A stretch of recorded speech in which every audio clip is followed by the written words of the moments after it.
It's Wednesday evening. You're listening to Mystic Moon Cafe with Wendy Schindler and Travis Short. Every week, we will interview guests that are experts in various fields of the supernatural, paranormal, unexplained, and esoteric. So sit back and let us take you on a journey to educate, enlighten, and entertain as we broaden your horizons. Now, here's your hosts, Wendy Schindler and Travis Short. You're listening to Mystic Moon Cafe. The views and opinions expressed by guests do not necessarily reflect those of the hosts, the network, or our sponsors.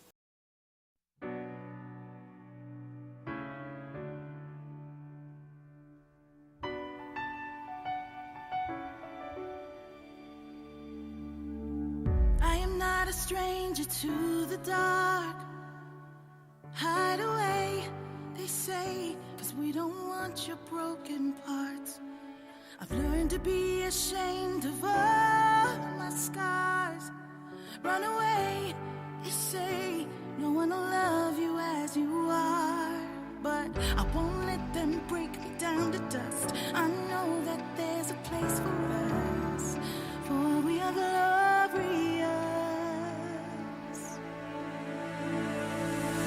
When the sharpest words wanna cut me down, I'm gonna send the blood, gonna drown them out.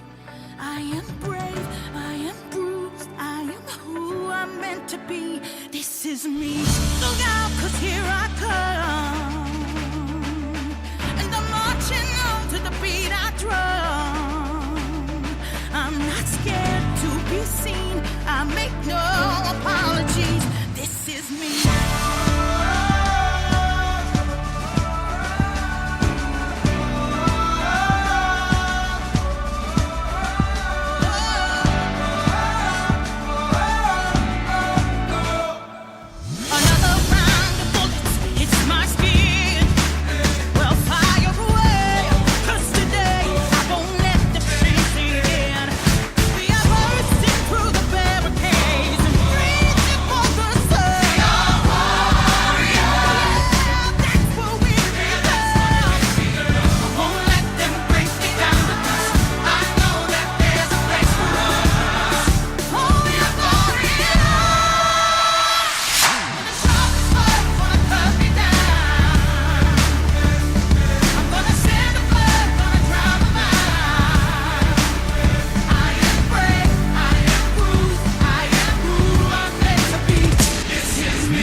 Snow, snow, it won't be long before.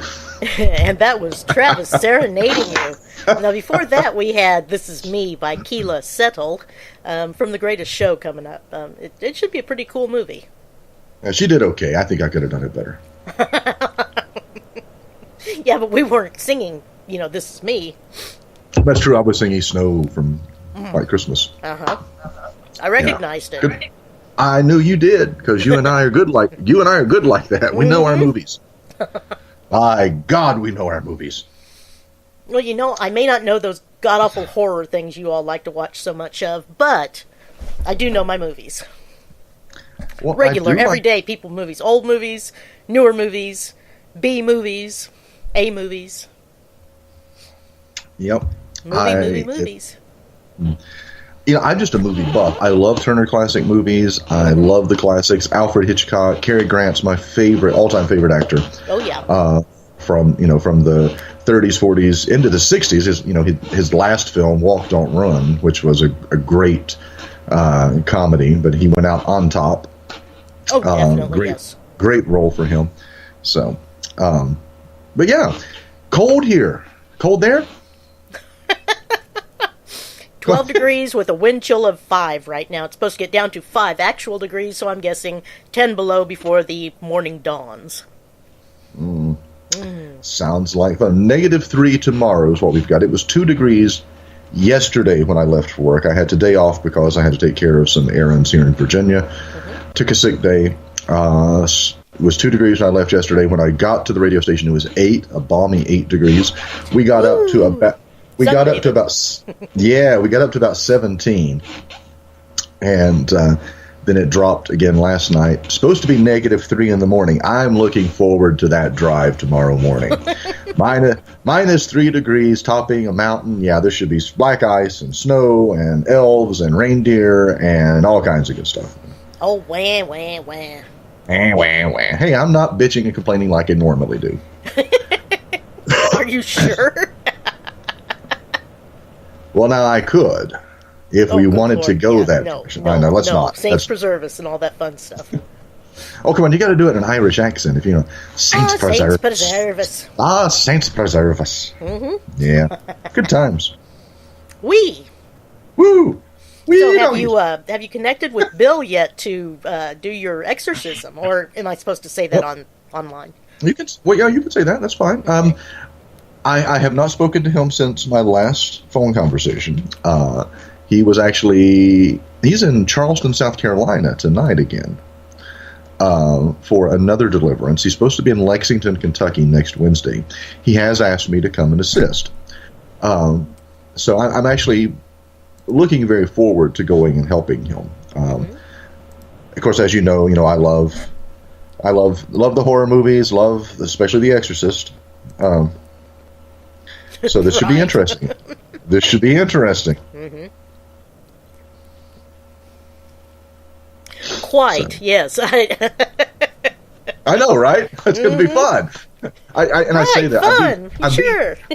I'm being facetious. The paranormal researcher in me is fascinated by this. Mm-hmm.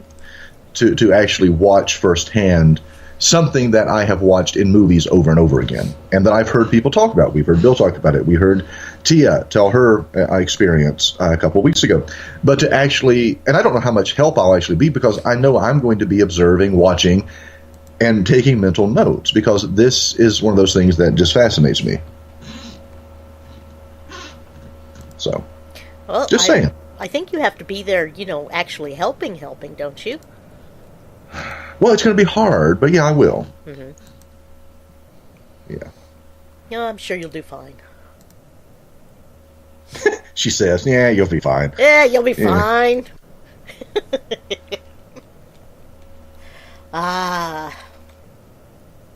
Such sympathy from the peanut gallery. Hey, you know where to find sympathy when you're really looking for it, right? Yes. Mm-hmm. It's in the dictionary, right there between shit and syphilis.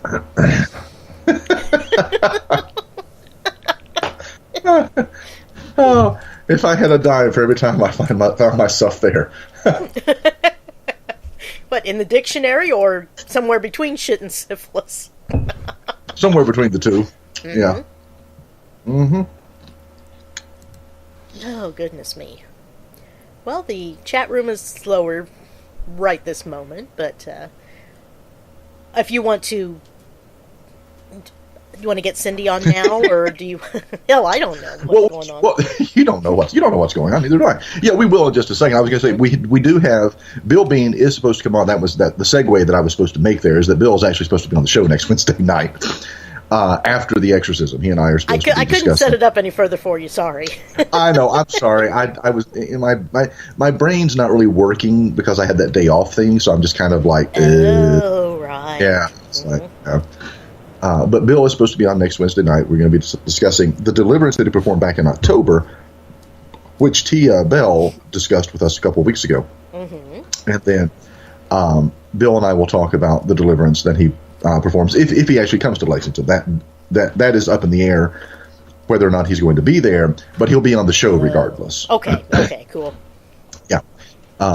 So, and then yesterday confirmed Nick Redfern for the 21st of February. And he'll be coming back on to talk his new book, Slender Man. Mm-hmm. So looking forward to... Yeah, looking very forward. Nick is always great. Love having him on. Mm-hmm. And yes. And of course we got Cindy McKean on tonight. Mm-hmm. Should be an interesting show. I know several people that I know have listened to the show that we had her on. Shut up. No, I'm reading the chat, and I just glanced over, and Samantha, Sam is asking, shit and syphilis, did I come in at a bad time? No, not at all. If you have to ask that question, you've had way too much to drink. I'm just going to put that out there. Or not enough by that standard. Yeah.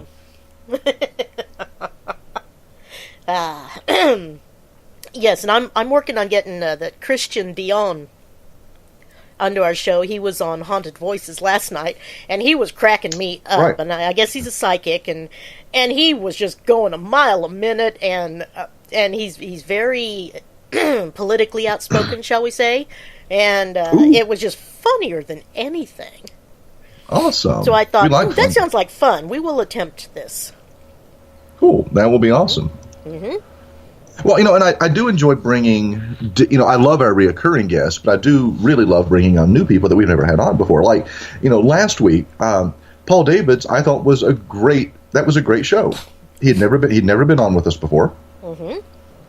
And it was a very fluid conversation. We went from blowing CIA blowing America, teens' minds to the Transformer cartoon and his Star Wars spin-off books that he was commissioned to write by Lucasfilms. Fascinating man. Cannot wait to have him back on. Absolutely, yes. So we have Cindy McKean on tonight, who's going to be talking about 2018 predictions for the year and astrology and golly, whatever else we come up with, I'm sure. Yeah. Oh, I believe it was your online or your broadcast, her predictions for you and how they might have come to pass. Yeah, no, I'm not doing any type of summary on her reading that she did on me. Now, come on, we're all friends here. I know. I was going to say I've got a serious crow to pick with her. She talked. Well, we'll talk about it when we bring her on. I won't. Right. Yeah. Absolutely. But she's got predictions for 2018. And I'm anxious to see what those are. And how they're going to shape up. We have to make these notes and call her back and go, okay, you got this one right, you got that one wrong. What the hell? Mm-hmm. So, but anyway, good shows. 2018 off to a great start. This is the first show of 2018. It is. Yes, it is. Welcome 2018. Yes. Happy New Year. Hope everybody's doing well, or at least semi-well. I believe I read that Samantha has been rather under the weather, and I'm sorry to hear that. So. Oh, well, everyone has. I've been sick. You've been sick. Mm-hmm. Sucks.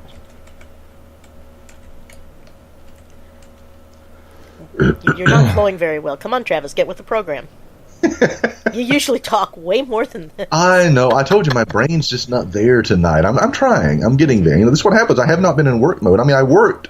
Even though I took the day off, I was still working. I had emails I was responding to and phone messages and text messages with clients and things like that. Still juggling that stuff, but right. Just wasn't operating at 100% work mode. So, But what I was going to say was, we got 2018. We've got some great guests lined up. We'll have some more of our famous recurring guests. Of course, Redfern's coming back on. Bill Bean's coming back on. We need to get Andrea Perrin back on. It's been a little while since we've had her. And I've talked about her a couple times. We need to try to get her back on the show. Of course, R.L. King, love to have back on the show. Shane Silvers, we need to have back on.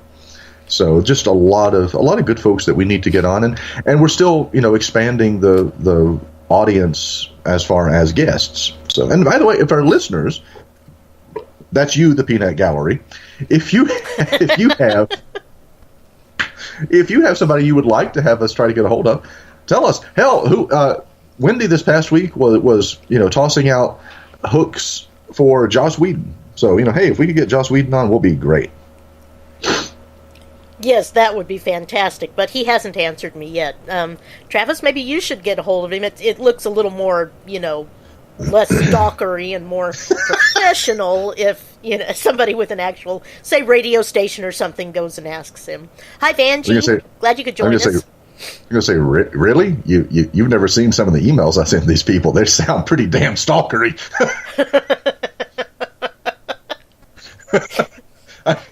I'm just saying.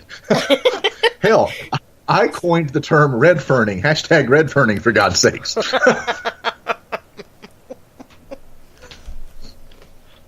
Expecting restraining orders from some of these people.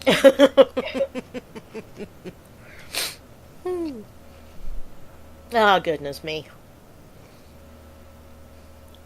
Oh, I tell you. So Vanjie's on? Vanjie's listening tonight? Vanjie is listening tonight. Hey, Vanj. glad you're listening. It's so funny. I work on Vanjie's campaign, and she and I almost never talk anymore. It's just, of course. I know. It's one of those things, Oh, but I'm glad she's listening. 2018 going to be a good year for Vanjie. Vanjie is, of course, running for the congressional seat in the 1st District of Virginia. That's in Northern Virginia. Yep. We've been working on her campaign for about a year now. It's gaining momentum, gaining some steam, lots of good things coming down the pike for Vanjie Williams. And check her out, VanjieWilliamsForCongress.com. Follow her on Twitter at Vanjie, the number 4 Congress. Check her out on Facebook, too. I'm going to put a link to her Facebook, official political Facebook page in the chat. There we are. Okay. Ta-da! Ta-da! Oh. Greatest show on earth, right? Ta-da! The greatest show on earth, right? I know. Huzzah! Which doesn't even exist anymore because they folded up the tents and sent the elephants home, and all the clowns packed their cars and drove away. So all the clowns went to live in the sewers to lure. They did go to live in the sewers. Yes, they did. They did. Like the rats they are. Floating down here. We all float down here. Some of us float up here. I don't know what the hell they're talking about. Here you go, dog. Oh, my Dog gosh. was watching me finish my ice cream, and, I had to cave. You had to share. Yeah, well, he lays there, and he rolls those eyes over at me and says, "Please, I'm not looking at you, please." So, You're such a good dog, Mommy. Yeah, pretty much. I really am. That's about all I'm good at. You are. That's not true. My God. Do not make me be the positive one in this relationship again. We know how I suck at that and hate it. Yeah, it's really not pretty. No, it's not. I don't do it well. Nope. Don't make me do it. So, good times. Anyway, good time. Whee, what fun. Good times. Yee-haw. Are we going to do a song while we get Cindy on? Or are we just going to Well, I can if you like, but just call her up. We'll just call her up. Just call. Hey, Cindy, what's up? Okie dokie. Let's see. Oh no, I need Skype. I don't need that. Let's see. Yeah. Oh dear, I'm gonna have to. You have to keep talking though. You can't be quiet while I'm doing this technical stuff. Sorry, I hit mute by accident. I'm sorry. Of course you did. I did. I don't want people all up in my business. I'm trying to be. You spread your business all around, buddy. Hey. Sorry. Let's be nice. That was just mean. Now you're just being nasty. Come on. What movie is that from? I don't remember. It is eluding me. Oh, that is Indiana Jones and Raiders of the Lost Ark, where he's drunk after he thinks Marion's been killed. Oh, that's and right. Belloc comes in, and he's like, Travis, did you hit mute again? Cindy? Hello? Is it me? Hello? Hello? Hi, okay, how are you? Hi, good. How are you doing? Good. And to Travis, what's up? Cindy, what's up? I've had a day off. I'm in a really good place right now. Not emotionally. I'm at the liquor store. Again.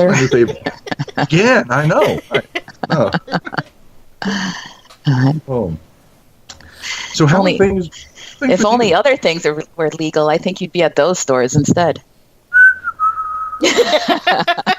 I do not know what you're talking about. Actually, not.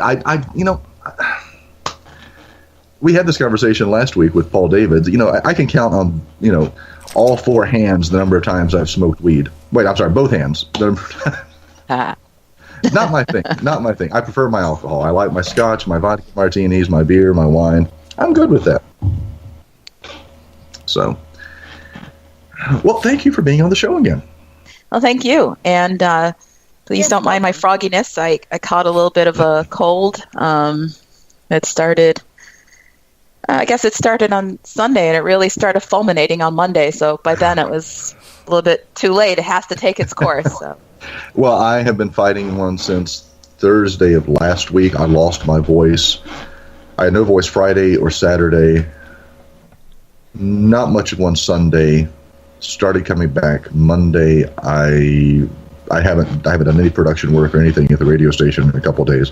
Just letting it recover, and it's just now. I'm about 80% with my voice. It still comes and goes. It just sucks. This weather is horrible. Yeah, this cold front is something else. Yes, -3 tomorrow here.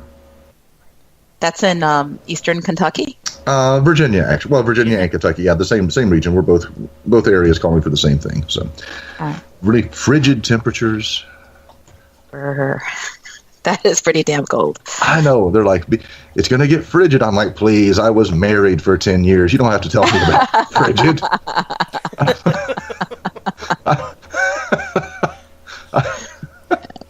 Oh, that was mean. Anyway, Yeah, I hope the kids weren't listening. oh no, actually, I need to check that. My daughter actually maybe she does enjoy listening to the show sometimes. So, oh well. Actually, I have to say my daughter loved the show that we did with you, Cindy, a couple of months ago when you did the reading on me, because she didn't listen to that one in its entirety. Well, yes, says you. I think my daughter learned way more about her father than she probably needed to know at that point. Yeah.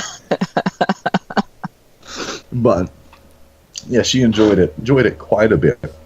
So, by the way, Wendy, Leah finished her essay on me. I need to send you a copy so you can read it. Okie dokie. Yeah, it's quite interesting. It's interesting. Shut up. It's interesting seeing me through her eyes. I'm sure it is. It that can always be a little scary too. It's very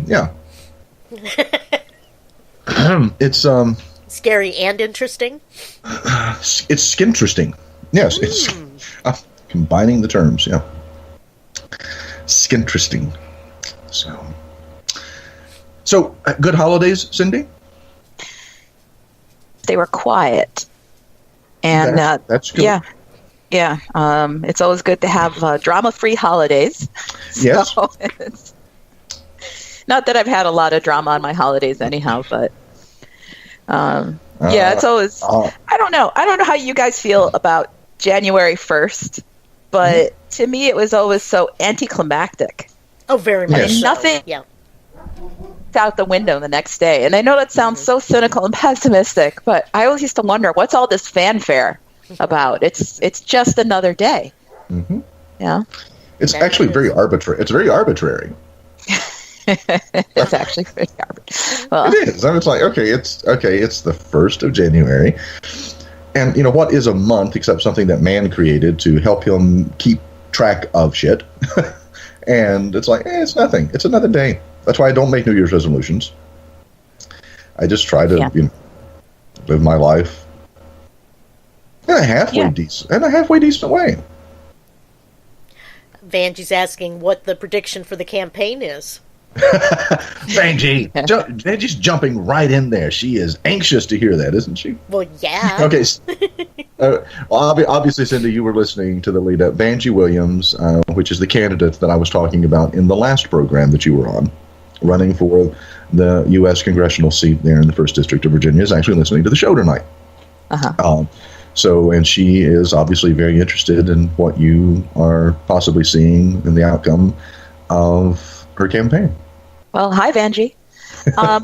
Actually, I can't see her chart, and if she's willing to hand that off to you or Wendy, and then I could, you guys send it to me through Skype, and I could you fill in the airtime.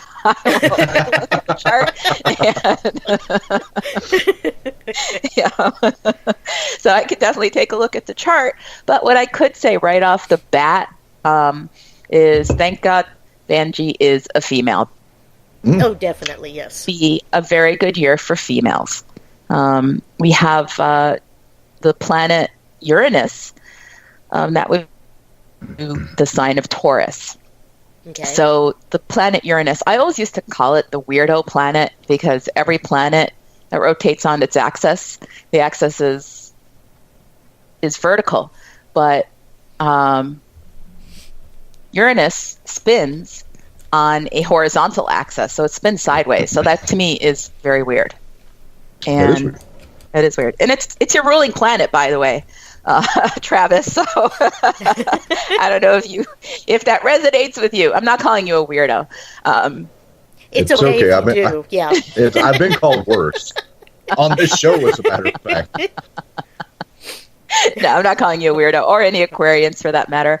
I'm calling. What I'm saying is that it means it brings. It marches to the beat of its own drummer. It brings an energy that's disruptive. It changes the status quo. It often creates an independence or a breakthrough. So, and it's unexpected.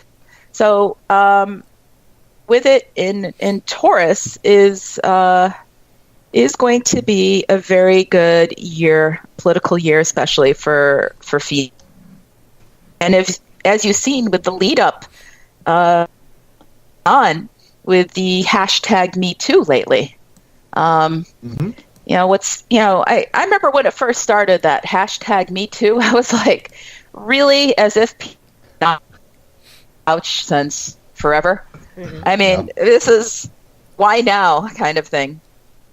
And, Uranus moving into Taurus, that doesn't really explain it, but it does help bring in the energy of and the power to women. So, without knowing anything else, at least those odds are.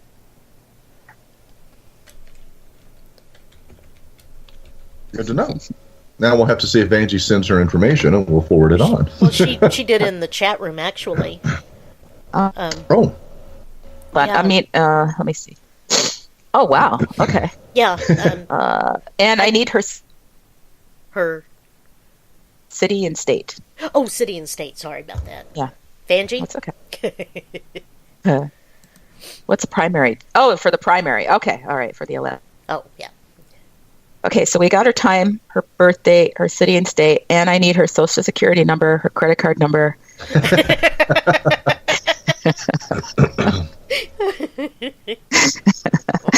Her mother's maiden name. Mm-hmm. security code off. Just a few things. Security code off the back. Don't forget that. Very important. Very important to get that security code. Yeah, right. And the what is it? The zip code, I guess. Yeah. Right. Yeah. The billing zip code. And she was born in Washington, D.C., so I didn't know if you saw that part or not. I really any people actually born in the capital. No. Me neither. But okay, this is where you fill in the this time. Is where we fill in. Yeah. We fill in the time. Okay. Knock. Oh, who's there? No. No, I don't know any jokes I can actually tell, even on this radio station, and that's sad. I know. Oh, good times.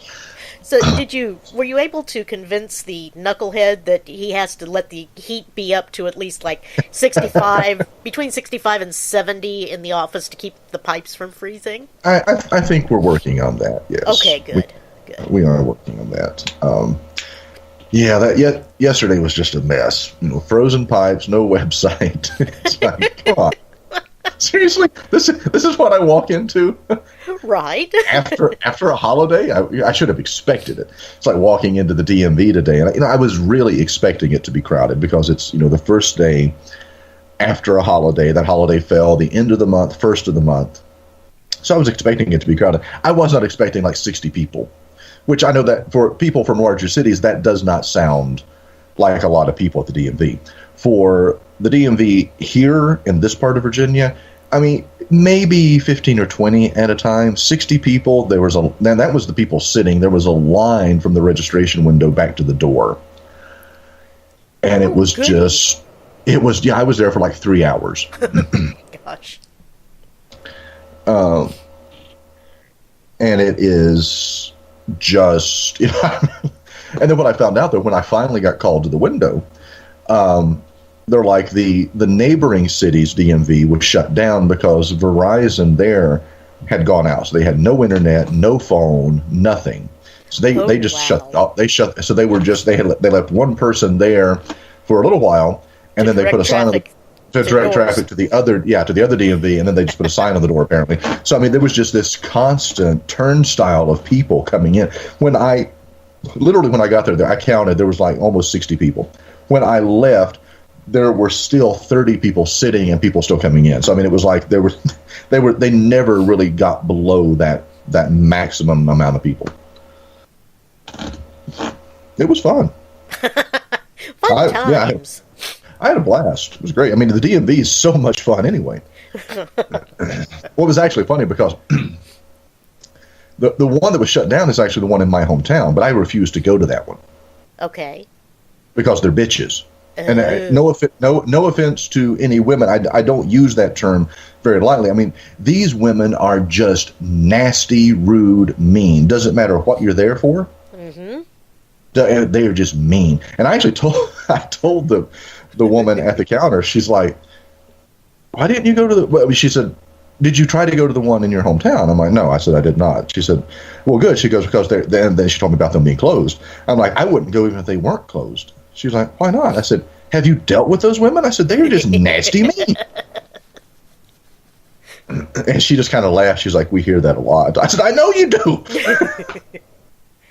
Yeah, they used to be that way down in the city of North Kansas City. And then apparently something happened because, well, the office changed locations to like across the street. But there were all new people there, and they were fantastic. And I was there on, I think it was Halloween, and I expected there to be all kinds of wait time and lines and everything. And I was the third person in there and was out within just a few minutes. And the woman worked with me so that I paid about a quarter of what I thought I was going to have to. So it was nice. Yeah. Uh-huh. Well, it's funny because my cousin, who's also my attorney, he and I were discussing this DMV one day. And he's like, I hate them. He said, I never go there. He's like, and he was telling me the story about one of his lawyer buddies who went in to do a title transfer on a boat. Because in Virginia, you have to have a title. I mean, you may in other states, I don't know, but in Virginia, you have to have your boat. Yeah. Yeah, you have to have your boats titled like an automobile. And licensed, yep. Yeah, all that. Mm-hmm. And they wouldn't let him do it. And she kept, and the woman kept telling him it was against DMV policy. And she kept telling him against the policy. And so, being the lawyer, he's like, bring out the policy manual. I'm going to see the policy that says you can't do this for me. And apparently he argued with her and the manager for an hour. Oh, dang. Left, drove to the DMV that I was at today, walked in, said exactly what he wanted to do. They immediately did it without even question. Yeah, that's messed up. It is. They just don't want to work. Uh-huh. Not at all, apparently. No. Travis, where did I put that remote? It's bugging me. I'm still kind of looking around, trying not to, talk away from the mic. But ask the psychic medium we've got on the show. Don't ask me where the remote is. Hold on. I unplugged my headphones. Sorry. There you go. Sorry for that surreal experience.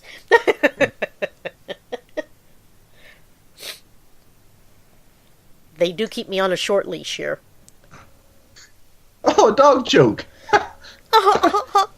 Short leash. Oh, goodness. Oh God, I hope she works this thing up quickly because we are digressing and devolving like nobody's business. The DMV I was actually is evil. Yeah. wickedly enjoying listening. You're just sick and twisted, Cindy. You're just sick and twisted. Oh. I don't know what's worse, being sick and twisted or enjoying being sick and twisted. Oh, definitely the latter. Yeah. she definitely gets to join the Mystic Moon Mafia. She is mm-hmm. the right caliber. Well, I thought we were changing that to mob for, mystics of badassery. I like Mystics of Badassery. I really do. Yeah, I do too. I do. I really think we need to get some merchandise. I think we could sell this shit. We'll get a hold of Lorraine and have her work up some more art for us and go from there. I know. Mm-hmm. Oh, I have to. Speaking of art, I have to send you a comic strip that TJ did. Uh-oh. my son draws. No, it's just so damn funny. Okay. I mean, he cracks me up with his sense of humor. He has my sense of humor. Unfortunately, he has his mother's temperament, so he's very kind-hearted and very soft and soft-spoken and just an all-around good guy, unlike his father. But he has my sarcastic, dark sense of humor, so it helps, it balances. Very true. Yeah. So he turns 15 this Saturday. Good God! Oh my word! Oh no! It is so hard for me to believe. He will be 15. His sister will be 14 in July, and I'm just like, where the hell did the past decade and a half go? So yeah, 15. It's crazy. Do you have kids, Wendy? No, just the furry ones. Okay. Mm-hmm. Very smart choice. Yes. Sounds like I'm dissing Travis left and right here. Just a little bit. He's sitting here going, huh.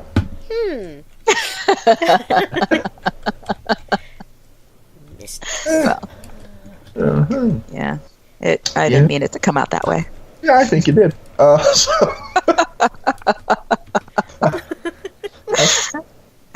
Okay. Oh, good. Travis, what you got? You're choosing to be offended. That's fine with me. We're selling merchandise in the chat room, so we just have to come up with it now. I know. I'm going to start a hashtag Me Too. So you better watch it. Ooh. Vanjie has a zoo. Yeah, Vanjie has like 25 kids and 4 dogs and probably some goats and chickens. How close was I, Vanjie? You're pretty damn close, actually. Wow. You really are. It's so funny. Last month, well, no, not last month. God, November last year, 2017, I actually got to meet Vanjie for the very first time. Vanjie has been my client for 7.5 years. And I drove up to Fredericksburg for a press conference, got to meet Vanjie and Glenn for the very first time. Wonderful people. Yes. I know you met her before I did, and that sucks. And how did that happen? How did you get to... You met my client before I did. What the hell's wrong with this picture? She had business in Kansas City, and so we coordinated and went to the casino. There you go. Uh-huh. I need to have business in Kansas City. I actually plan on coming. I actually do plan on coming sometime in the next couple of months. I've alerted the police department and highway patrol. Oh, I'll have a designated driver. What the hell? Okay, Vanjie has 3 dogs. How long have Travis and Wendy known each other for? Oh, let's see. Wendy and I have known each other 5 years? I think almost so. 6. Yeah. Huh. Almost Something 6. like that. Yeah. Uh-huh. Would have been late spring, early summer. No, it was 2013. So 4 years, almost 5 years, right? I think so. Yeah, because I remember I was house sitting for my younger sister when she and her family went on vacation. I was house sitting for her. We were doing a string of interviews for Susan Bell's Beyond Expo event. Right. Yeah. I just remember because I was on my sister's front porch, smoking a cigar, drinking my wine, and I think that was probably the first or second time that I was on your program as a guest. Right. I had booked a couple of people from, I believe, Vanjie, actually, and possibly Andrea, right? Or no? Yeah. Okay. Yeah. Well, I think Vanjie and Andrea, and then of course Susan Bell. Yep. And then Steve Schneikert was another gentleman, and then let's see, another young guy. He was a psychic out of California, and I cannot remember his name right now. I'm friends with him on Facebook. I could pull them up. But it was one of those. There were I think 6 or 7 of us on that one show that night. Yes, and we were all. It was mayhem. It was bedlam. It was crazy. Bill Bean. Oh, Bill Bean. Okay. Bill Bean. Yeah. So.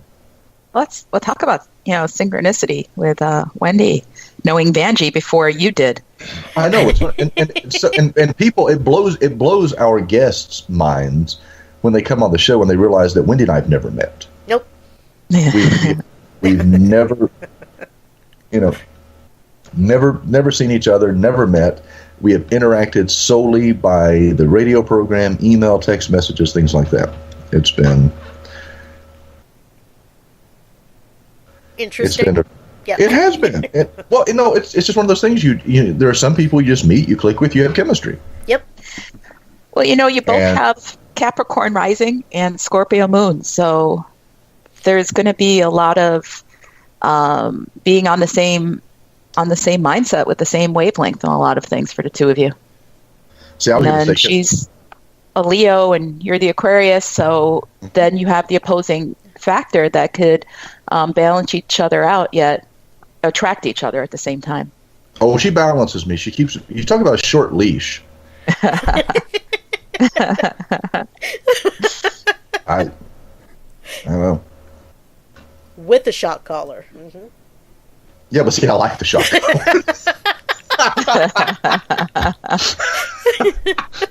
I'm just saying. I'm not opposed to collars. Anyway, that's a totally different story. For this conversation is not going to digress like the one with Tia Bell did that night. That conversation interviewed went a totally different direction that night.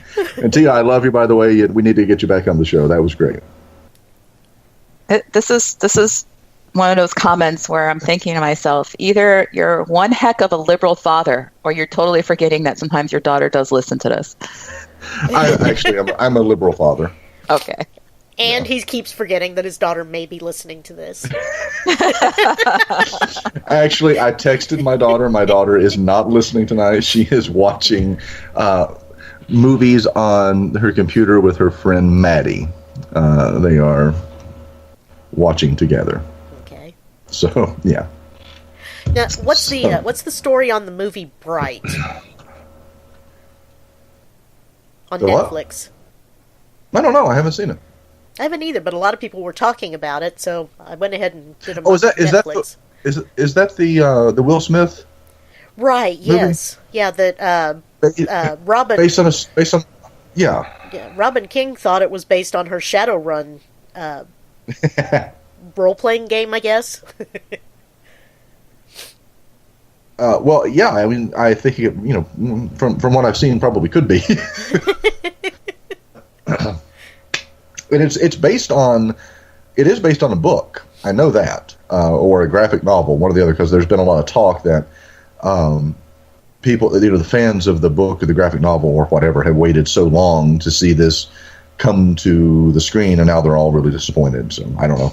Oh, okay. I'm not sure. It got pretty high marks, so there is that. I actually, we have been watching the Exorcist TV series. We have, gone over and over that. It was so funny. I can't.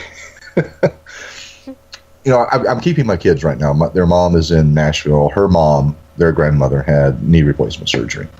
So I've had my kids since the day after Christmas. This has never happened. In 10 years post-divorce, I've never had my kids Christmas and New Year's. This was a huge first for me. So we've had a great time together. But I came home yesterday from work, and I walk in, and Leah's there, and TJ's there, and then so are two of Leah's friends, Seb and Maddie. And I'm like, well, hey, guys, how long have you been here? And Leah's like, well, they got here about noon. And I got in about 7:30, 8 o'clock last night. Mm-hmm. And then they got here at noon. I said, what have you guys been doing? She said, we've been binge watching The Exorcist Season 2. Of course you have.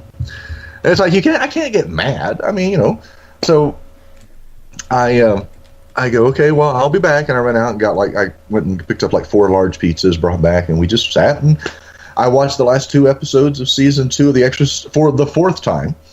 And it was so funny because these girls were in tears. They were crying at the season finale. Uh-oh. I know. I'm not going to tell you what happens. You got to watch it. If you're not watching The Exorcist, I'm going to tell you this right now. Do yourself a favor. Go to Hulu, watch season 1 and season 2. It is by far one of the best written shows on television. And it's not just horror. It's 10 episodes. The first 3 episodes are always very slow. And then episode 4, it's like they punch the gas pedal, and every episode ends on a cliffhanger with you going, what the hell just happened? Wow, okay. And it is. And if you watch it back to back, like we have done, binge watching it, it will wear your ass out. I just watched the 1, and it was enough for me. It was, it deals with those that I'm not comfortable with it. Sorry. Not even sure how I believe all that stuff, but at the same time, I'm covering my bases there in case the devil is real. Understood. Yeah, yeah. And then of course we've been binge watching Riverdale, which I have to say I did not think I was going to like, but I love that damn show. I'm kind of the same way. It's like watching a train wreck. Well, it's like, Archie. How do you take Archie comic characters and then turn it into, basically Dallas and Dynasty? Exactly. For teenagers. For millennials. Uh-huh. And I'm sitting there going, I love this shit. I eat this stuff up. Yeah. Okay. Samantha's saying, holy shit, this show is out of control. I love it. Travis, you are so not Charlie Brown. No, I am not. No. I am not Charlie Brown. He was Charlie Manson. Charlie Manson. No. Joking. I'm joking. Right. Now, Vanjie's saying that you're a nerd like she is. I am a nerd. Yes. I am. I mean, I have... Yes, and we love Scrooged. We do love Scrooged. Will you please, for the love of God and your own body, hold the goddamn hammering, please? And just staple those antlers on. Have you tried staples? All right. The bitch hit me with it. The bitch hit me with a touch. I love a girl with spirit. Or who is spirit, right? Yeah. If you touch me one more time, I rip your goddamn wings off, okay? I know. I speak fluent sarcasm and movie quotes. I mean, just boom, boom, boom, boom. I mean, that's what I do. Who was it I was talking to yesterday? Was it you, Wendy, that asked me a question about a movie? Probably. I can't remember. I gave like this totally useless piece of information. No, it was my friend Rachel Gecko in California. Let's see. What was it? She messaged me something, and I spouted off something. She's like, I never knew that. I said, I am a useless storehouse of information. Oh, she had been flipping through Turner Classic Movies, and they had a Frankenstein movie marathon, Frankenstein and Bride of Frankenstein, and it was actually New Year's Day is when it was, because Frankenstein was published on January 1st, 1818. So this was actually the 200th anniversary of the release of the novel Frankenstein by Mary Shelley. Oh, wow. I know. Who knows that shit, right? Right. I know. Just... You know. Yep. That's our Travis. Come on, Peanut Gallery. Where's the Peanut Gallery? They should be tossing stuff my way. Hey, it is not time to roast Travis. You've got at least 2 weeks before you get to roast me. Oh, dear. We haven't begun to roast yet. This is true. Yes. I know. Oh, good times. Yeah, that's what we'll call them. When we remember them, if we remember them. Oh, good Lord, yeah. And those are the best times. The ones you can't. So. Okay. Listen, we've gotten our fill time. So. Okay, good. Okay, God. Oh, thank God. Jeez. I was running. I mean, I was going to have to. I felt like I was in confession. I was going to have to start confessing shit at some point. And going, okay, I did this, and this was the outcome. And 6 Hail Marys and something or other. How about a couple of Bloody Marys, and then I just forget that. Well, okie dokie then. Thank you. Okay, that's how I roll. Because I ain't Catholic. Oh, goodness. Okay, so have we worked up something for Vanjie? This should be interesting. Well, and Vanjie, is it okay to, play it online here? I don't know that I've got your... That's true, she did.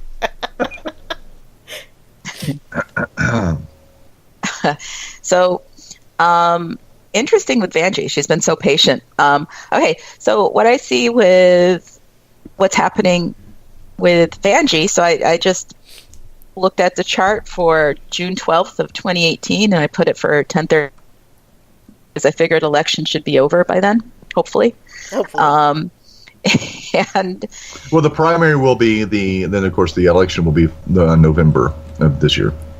Oh, okay, that makes a lot more sense. Okay, yeah, now Vanjie, I have to say, I do not get into politics. I don't follow politics. When you said primary, to me it was just like,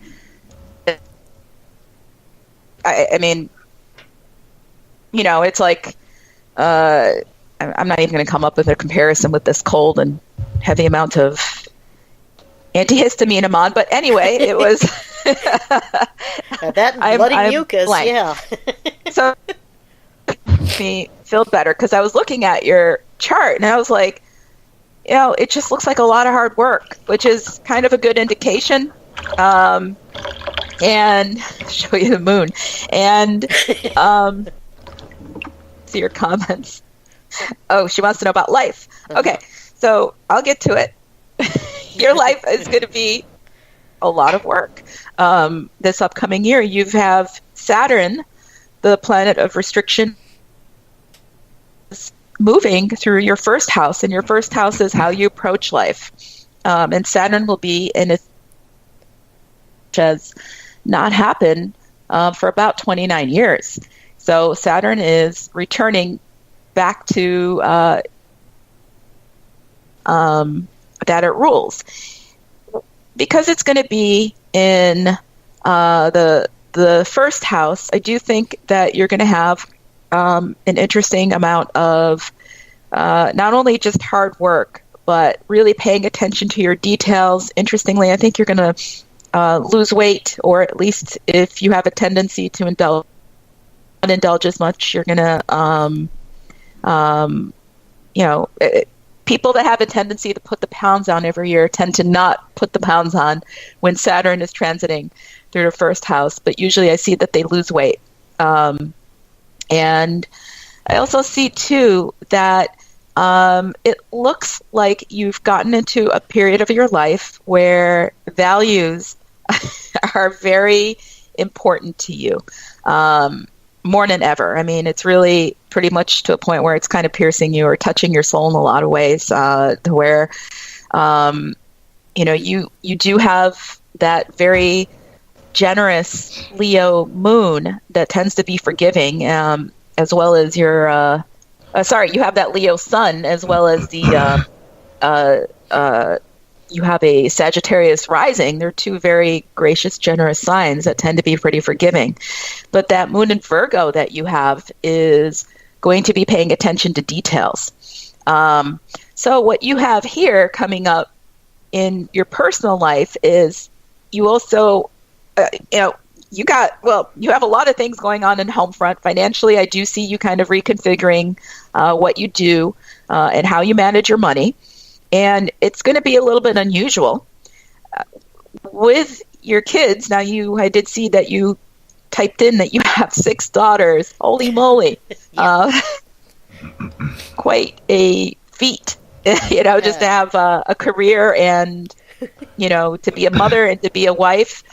And it looks like the way you manage is there's 2 ways of you managing. And you have Saturn natally in your 4th house. So that means not only are you going to be a little bit conservative and there's going to be strict rules to follow in the house, because if there's not, that would really disturb your Virgo moon when things are just too, if things get too cluttered or too messy. But what it also means is, with their father in being able to sometimes father them, while he sometimes mothers them, and kind of switching roles. So this is really good as far as how things are going to run smoothly. You also have Neptune that is transiting past your 3rd house with Chiron, and that to me just tells me that there's going to be a lot of things that you sometimes can't put your finger on the pulse on directly, but you'll definitely be able to sense it, especially with sensory type of planet. So, and it kind of enhances what you already natally have, which you actually do have a good natal sixth sense and even psychic ability, dare I say. So, and I don't think you're anyone that's ashamed to admit that. Not that you would ever, put that on a badge of yours or something, but I do see that, it's part of, being a human. Of course, you're going to have an intuition. It looks like is your attitude about it. Now, interestingly, Jupiter, the planet of expansion, is going to be in your 11th house. And the 11th house is the public. It's the community at large. So that does tell me that you will be dealing with the community, with or without your platform, you're going to be out there anyway. And this is something that looks like it has had to have been springboarding for quite some time, at least for the past 4 years for you. I would even say it goes beyond that. But the other thing is, the only thing I would watch out for is that I think you might surprise people at during the primaries, and that might lead to some nefarious actions. I don't think they're going to grab a hold, but I do see that it is, with Jupiter going past Neptune there in the 11th house. Neptune is the planet of confusion and fogginess sometimes. So it is going to be a little bit, just kind of walking through the clouds in some ways, where you're not exactly sure where something might be coming from. But the good thing is, with Jupiter in hand, the planet of good fortune, among other things, you are going to definitely be landing on your feet. So, and I do remember when I was reading Travis's chart, and I had no idea that he worked for you, or that, I just thought he was a radio host, and that's his main career, and I thought that was cool. That's all he is. No, you know what, Travis? I think you're PMSing today. I'm one dimensional. I'm man-straighting. I'm man-straighting. All right. I didn't mean just as in only. I meant, as in can't get past. What I meant as that was your primary job. That was the job that you do. And that's what I meant. I didn't mean that you didn't measure up. So.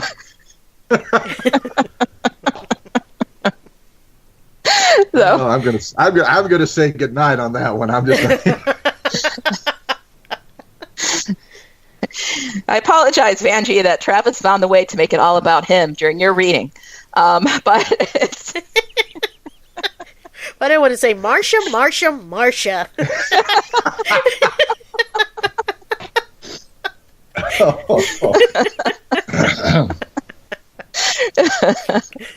know what? I'm just going to take my box of wine and I'm going to go sit in the corner.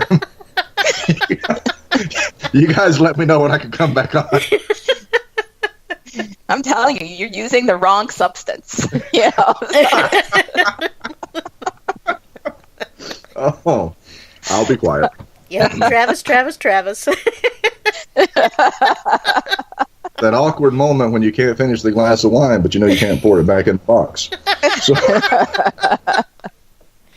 That's his cover up for not coming up with something like to say, like a big singer.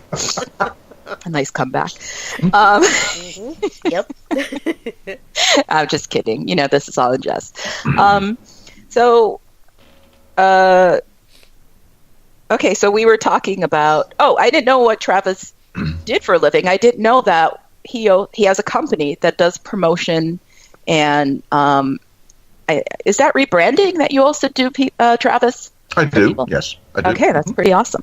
So I didn't know he did that, and I had no idea that he had a political client either. So I remember in your chart, and this is, sometimes the more information we have, it actually helps give us a good indication of what's happening. Because with you, Vanjie, in your chart, I see that you're looking at it like, I have no idea what the heck's going to happen. I really can't determine. I mean, it looks like I'm doing a good job, but who knows? Everything is up in the air. And it's going to remain that way, that feeling, even when things are in your favor. But looking at what was going on in Travis's chart, when I told him that he was going to be, kind of shifting the way that he does communications and saying more with less.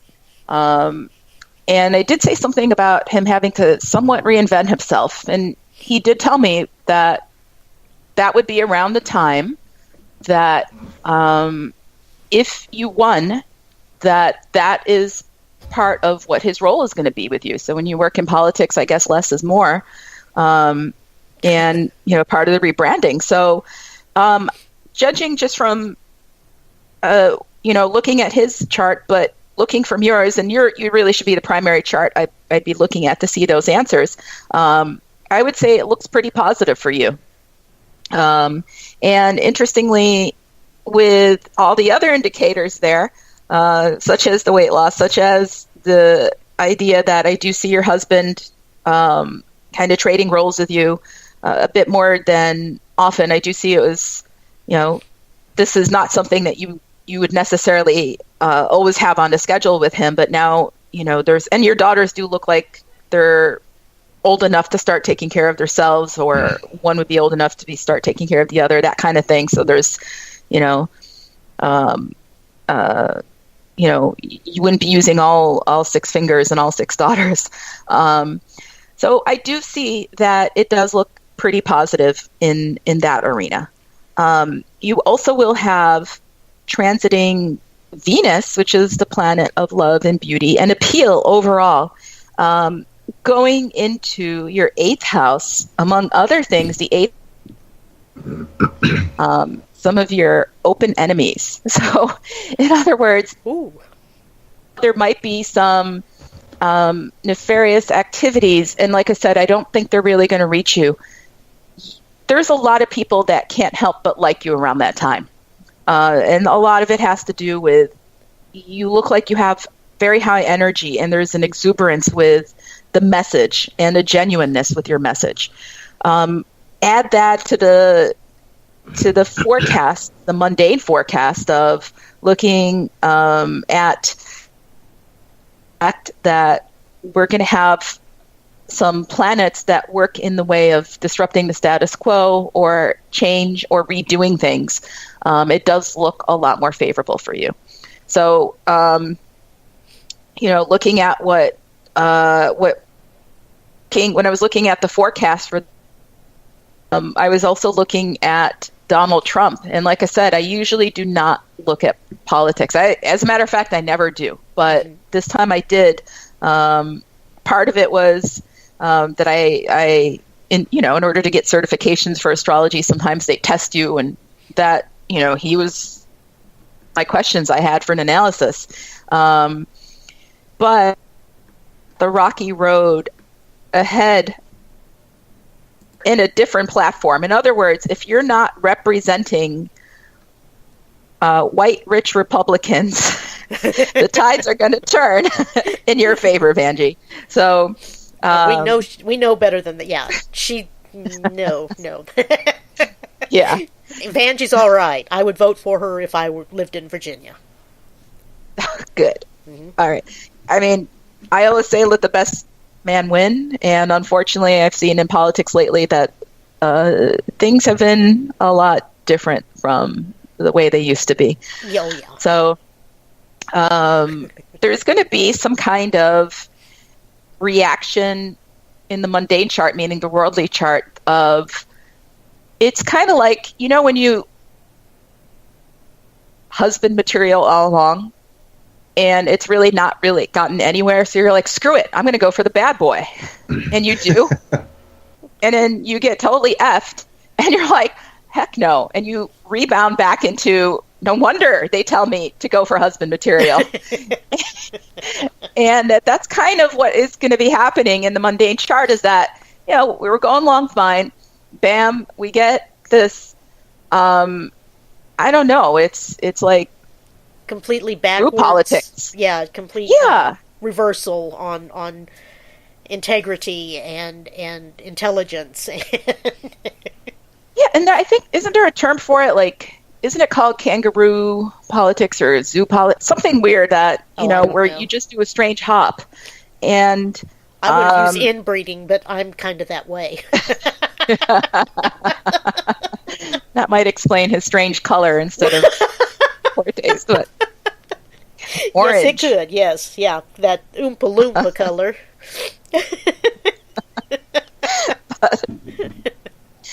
But there will be, and this is generally across the financial sphere, especially, in that there is going to be a change of a very dramatic change in the way people are going to react. And Vanjie, if you're if your political statements, if your campaign has anything to do with housing and getting affordable housing for people, I think that's going to speak to them quite a bit. And that, especially with the planet Uranus moving into Taurus, Uranus disrupting the status quo, breaking through things, and Taurus, which rules finances, possessions, things you value. And homestead is very important to a Taurus. So, if that is anything but note to Travis for a good campaign. Not that you need. Oh, wait, hold on. This is where you choose to be offended that you somehow didn't do your job. So nope, I'm taking notes. No, I'm kidding. I'm just teasing you, right? Okay, so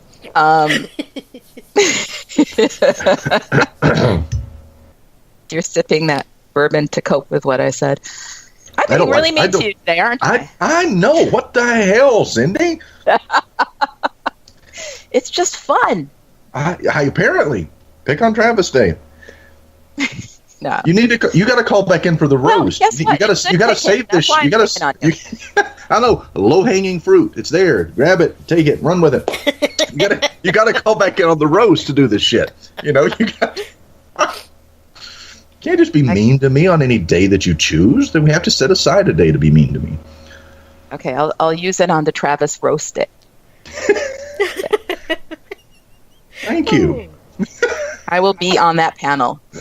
I am sure. I think there's no shortage of people wanting seats on the dais. Trust me. That's why I haven't put the announcement out yet. Wonderful. On Travis's birthday, on January the 24th, we're going to have a roast that evening. We're going to have roast Travis on the half shell or something. I don't know. And I'll set up a conference Skype call and give you all the link so that you can get into the call as you Wonderful. will. Yes. Uh-huh. This is what happens when I stay up late at night drinking, watching the Dean Martin roast, and I come up with these great ideas. Wendy, we should do this. This is awesome. Roast me on my birthday. Be careful what you wish for. God damn it, Kenny. Uh-huh. As I channel my Cartman from South Park. Anyways. Okay, so I see Vanjie is looking. She's saying fundraising is a struggle for her, and she's a realtor. She is a realtor. She's an author. She's a genealogist. Vanjie wears many hats, almost as many hats as she has daughters. That is amazing. When I met, has how many? What, four degrees and going for a PhD? She is completing a PhD. Yes. When I met Vanjie, Vanjie signed on. She does. She's a project manager for a company that we can't mention. But she is a project manager for a government contractor.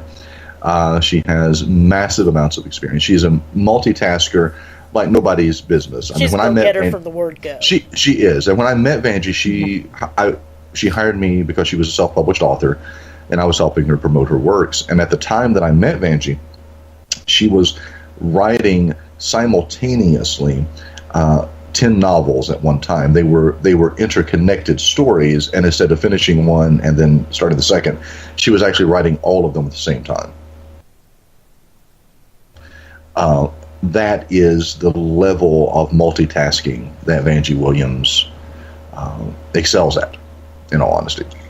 Well, that is pretty genius, because it gets you almost wanting more or trying to find out. I mean, it's her being able to the next step without you feeling like you're being led. Exactly. Mm-hmm. Mm-hmm. Exactly. And when I met Vanjie, she, I, she hired me because she was a self-published author, and I was helping her promote her works. And at the time that I met Vanjie, she was writing simultaneously 10 novels at one time. They were interconnected stories, and instead of finishing one and then starting the second, she was actually writing all of them at the same time. That is the level of multitasking that Vanjie Williams excels at, in all honesty. Well, that is pretty genius, because So that is pretty cool. I'm looking. She has a pretty full ninth house. So Vanjie, you have the ninth house is the house of education, higher learning, dogma, philosophy, travel, and you have your moon, Pluto, and Uranus. So you're going to be I can imagine with your daughters that you are going to be, besides the structure that you brought in, that was going to be a demand, is that, I'm going to make sure that you really get not just a good education, but a holistic type of education, like things that go beyond what schooling was.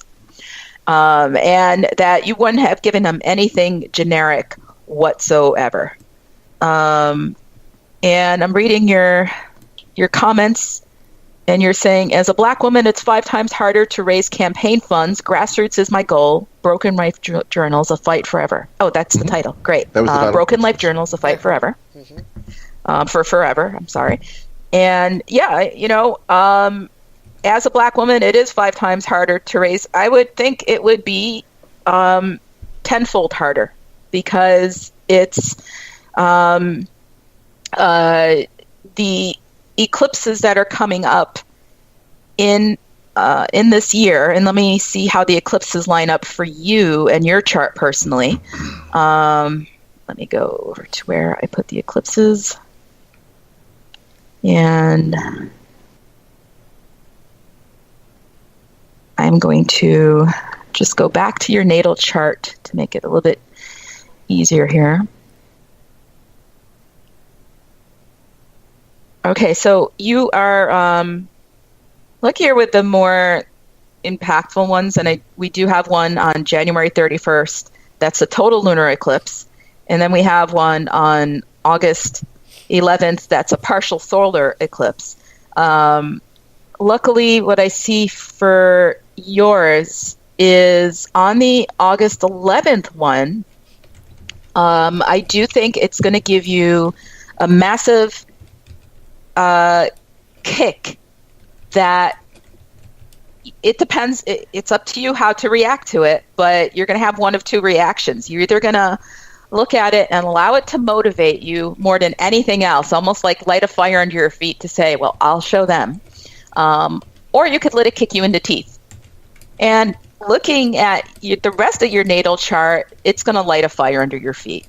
I mean, at first you're going to be kind of stunned, but then you're going to be like, expletives coming from your mouth, and that normally doesn't happen. I mean, I don't think that ever happens, as a matter of fact. You don't have much of a swearing chart. I look for that. No, she's as bad as Wendy. Really? I can't get Wendy to say anything. I try. Wendy doesn't swear? Sure she does, but it has to be a high tension. Yeah, I do have that much self-control sometimes. Well, I see it with that's interesting, because what I see with Vanjie's chart is that it's not something that would usually come out. So, kabam! I guess I've never known Vanjie to use a swear word, and I've known Vanjie almost 8 years. Okay, well then, cool. Yeah, all right, you're right on the money again, Cindy. You're right there. All right, not as fun as the reading that you did for me, but.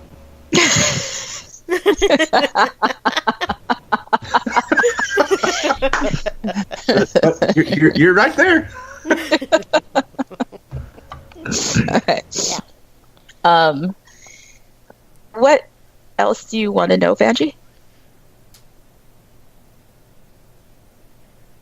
No, yeah.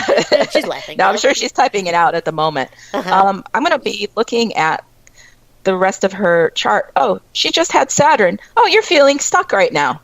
You have Saturn going right through your rising sign. So things might not have felt like they're progressing. They might have felt like they're stagnating. Do not worry about the fundraising goals then, because I see you with Saturn right there on your rising sign. It's, your emergence into this world, so to speak. It would really feel like, oh my goodness, it's just not going to happen. Don't worry, because all that hard work that you're going to do will finally pay out. So everything is good there. Oh, if you could do campaign pictures within these next few days, I would do it too.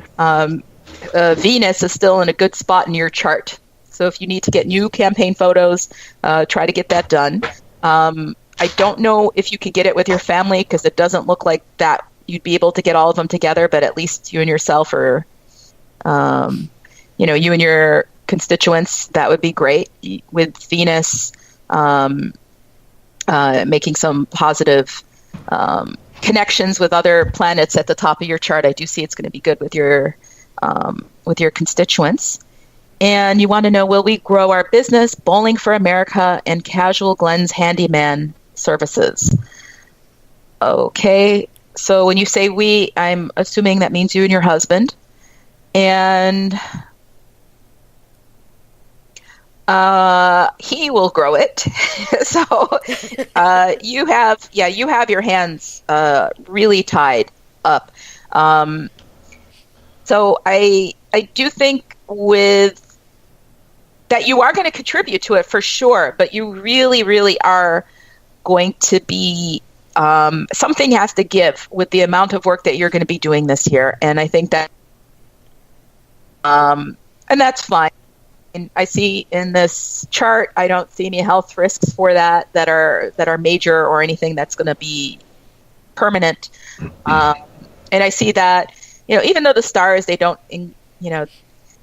they don't force you to do anything. That's against your, that's against your wills.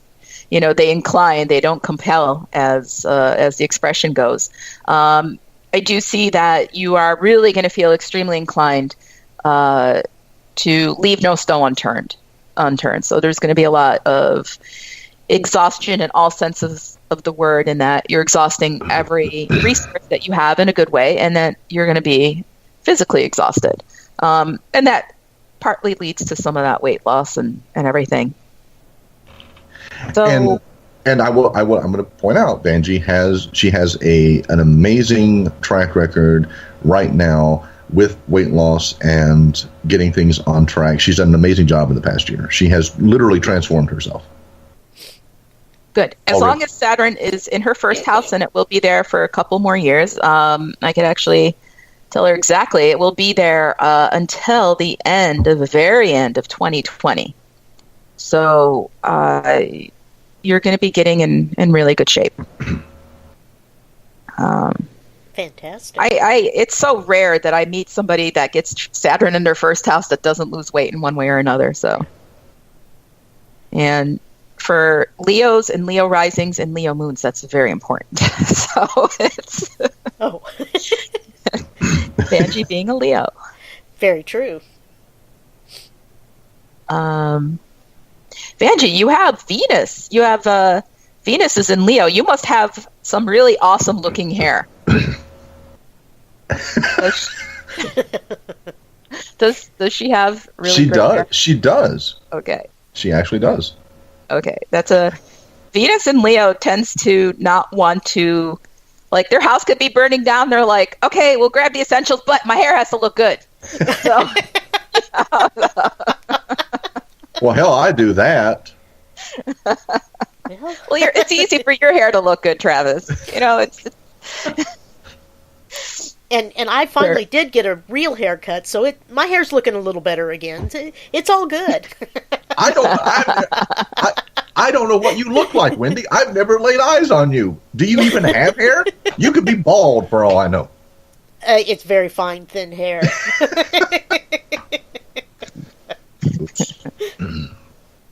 Oh. But in this current astrological weather that we're having, what I'm going to tell you, and this is for everybody in the audience, is that one really other big thing that's going to be happening this year is in August, we're going to have 6 planets going in retrograde.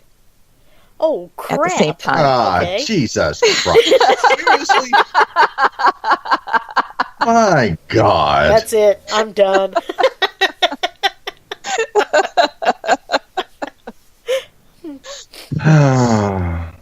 So for those of you that are not sure of what retrogrades are, retrogrades mean that the planets appear to be moving backwards. And astrologically, what that means is that there's a lot of things that tend to get undone or not done at all, or there's some kind of mistake or redo that has to happen.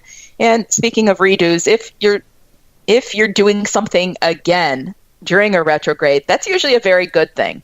However, what I'm going to say is, and this is for both Travis and Vanjie, is that it's going to be a great time to do strategy during that retrograde.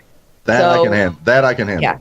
So as long as you don't execute the plans, that's fine during that time. I mean, if you have to, you have to. Life goes on, right? I mean, but the planning, the strategizing itself, because as you're doing your plans and you're strategizing, you don't do a half-assed job. You actually review, you look at it, you make sure, would A really expect to be what? Yeah, so basically a holding patterns. Strategize, put it together, but don't do shit. Yeah, I mean, because I would never say don't do shit, right? Because my we have to live. My definition of retrograde is you are fucked. When the planets are in retrograde, that's pretty much what happens. Some people are kind of born immune to retrogrades. Like people who have Mercury retrograde in their natal chart tend to not get tripped up during Mercury retrogrades in mundane charts. That would make sense. It does. I'm not one of them, unfortunately. So Vanjie, the key word that we're walking away with to sum up Will Ferrell from Saturday Night Live, strategery. Strategery. That was when he was doing George W. Bush in a debate on SNL. The moderator asked George W. Bush and Al Gore for one word that would sum up their presidency, and Will Ferrell's was strategery, and Al Gore's was lockbox. So anyway, maybe you had to be there. Not really. No, you know what it is? It's one of those things where I feel like I should have known about politics in order to follow that. Something. Yes, you would. Yeah, you would have to understand politics. Yeah. But yeah, because when you said strategery, I kind of thought strategy and buffoonery. Yeah, exactly. Well, George W. Bush. Yep. George W. Bush. Yes, strategy and buffoonery. Yeah. And I never thought the day would come that these words would issue forth from my mouth. I miss George W. as a president. I really do. Oh, yeah. But I digress. Well, Cindy, what else do we have going on this year? Anything new, exciting? What do the planets have planned for the population in general?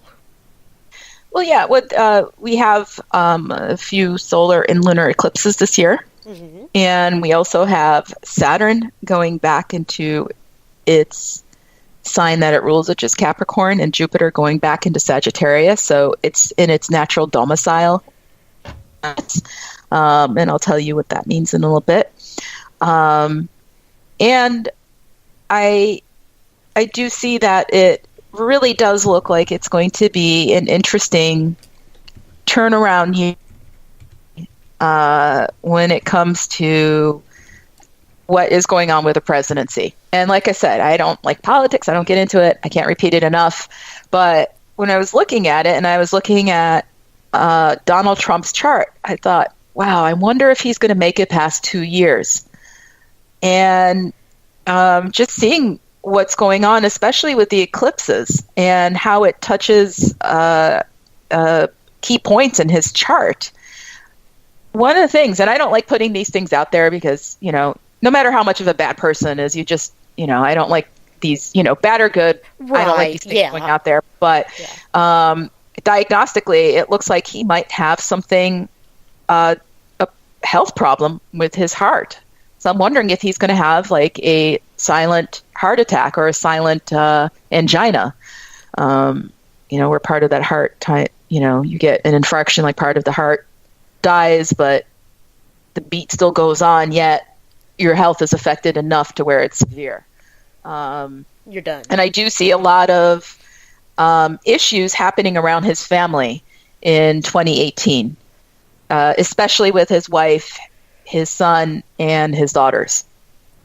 So I kind of think that it looks like, because his son Baron and his wife Melania, they have a Jupiter return happening in their charts, which Jupiter is coming back to the same spot that it was at the time that they were born. And it looks like they might have another move in 2018, just Melania and the son. So I thought that was interesting, because normally that would not make any sense. The first wife, the family is always with the president. I mean, it's just a united front in general. But wasn't she not with him the first year or something or the first 6 months? She doesn't live at the White House, as far as I know. She does now. She does now. She does now. Okay. She does now. Yes, she does now. She did not for about the first 6 months of the presidency. Yeah. Okay. All right. So, and I think that's unusual. But I mean, for politics, especially when you have to have that type of facade. Right. But it looks like not really. If you could choose not to live with Trump, wouldn't you? Did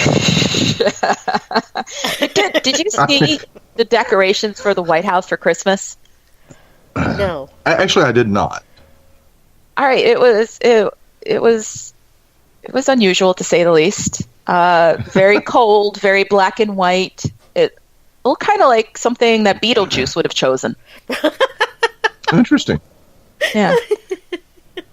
And I don't know if this is true, but I saw somebody post this, that the national ornament, I guess every year there's a national ornament for the Christmas tree, and there's a set of ornaments that come for the Christmas tree.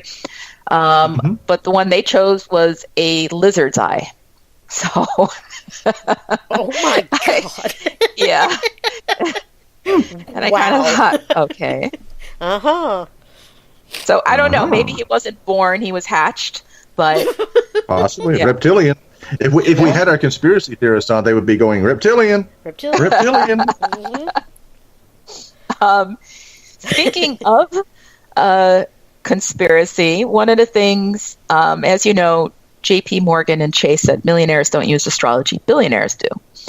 So now what's really interesting is, because Uranus is going to be moving into the into the sign of Taurus, and what that, the last time that happened was around 75 to 80 years ago. So it was, Uranus was in Taurus in 1934, 1935, 1941, and 1942. So there was a lot financially that happened. Rationing took place. Oh, golly, yeah. The Great Depression and that worked with took currency. place, yeah. Yep, the Great Depression.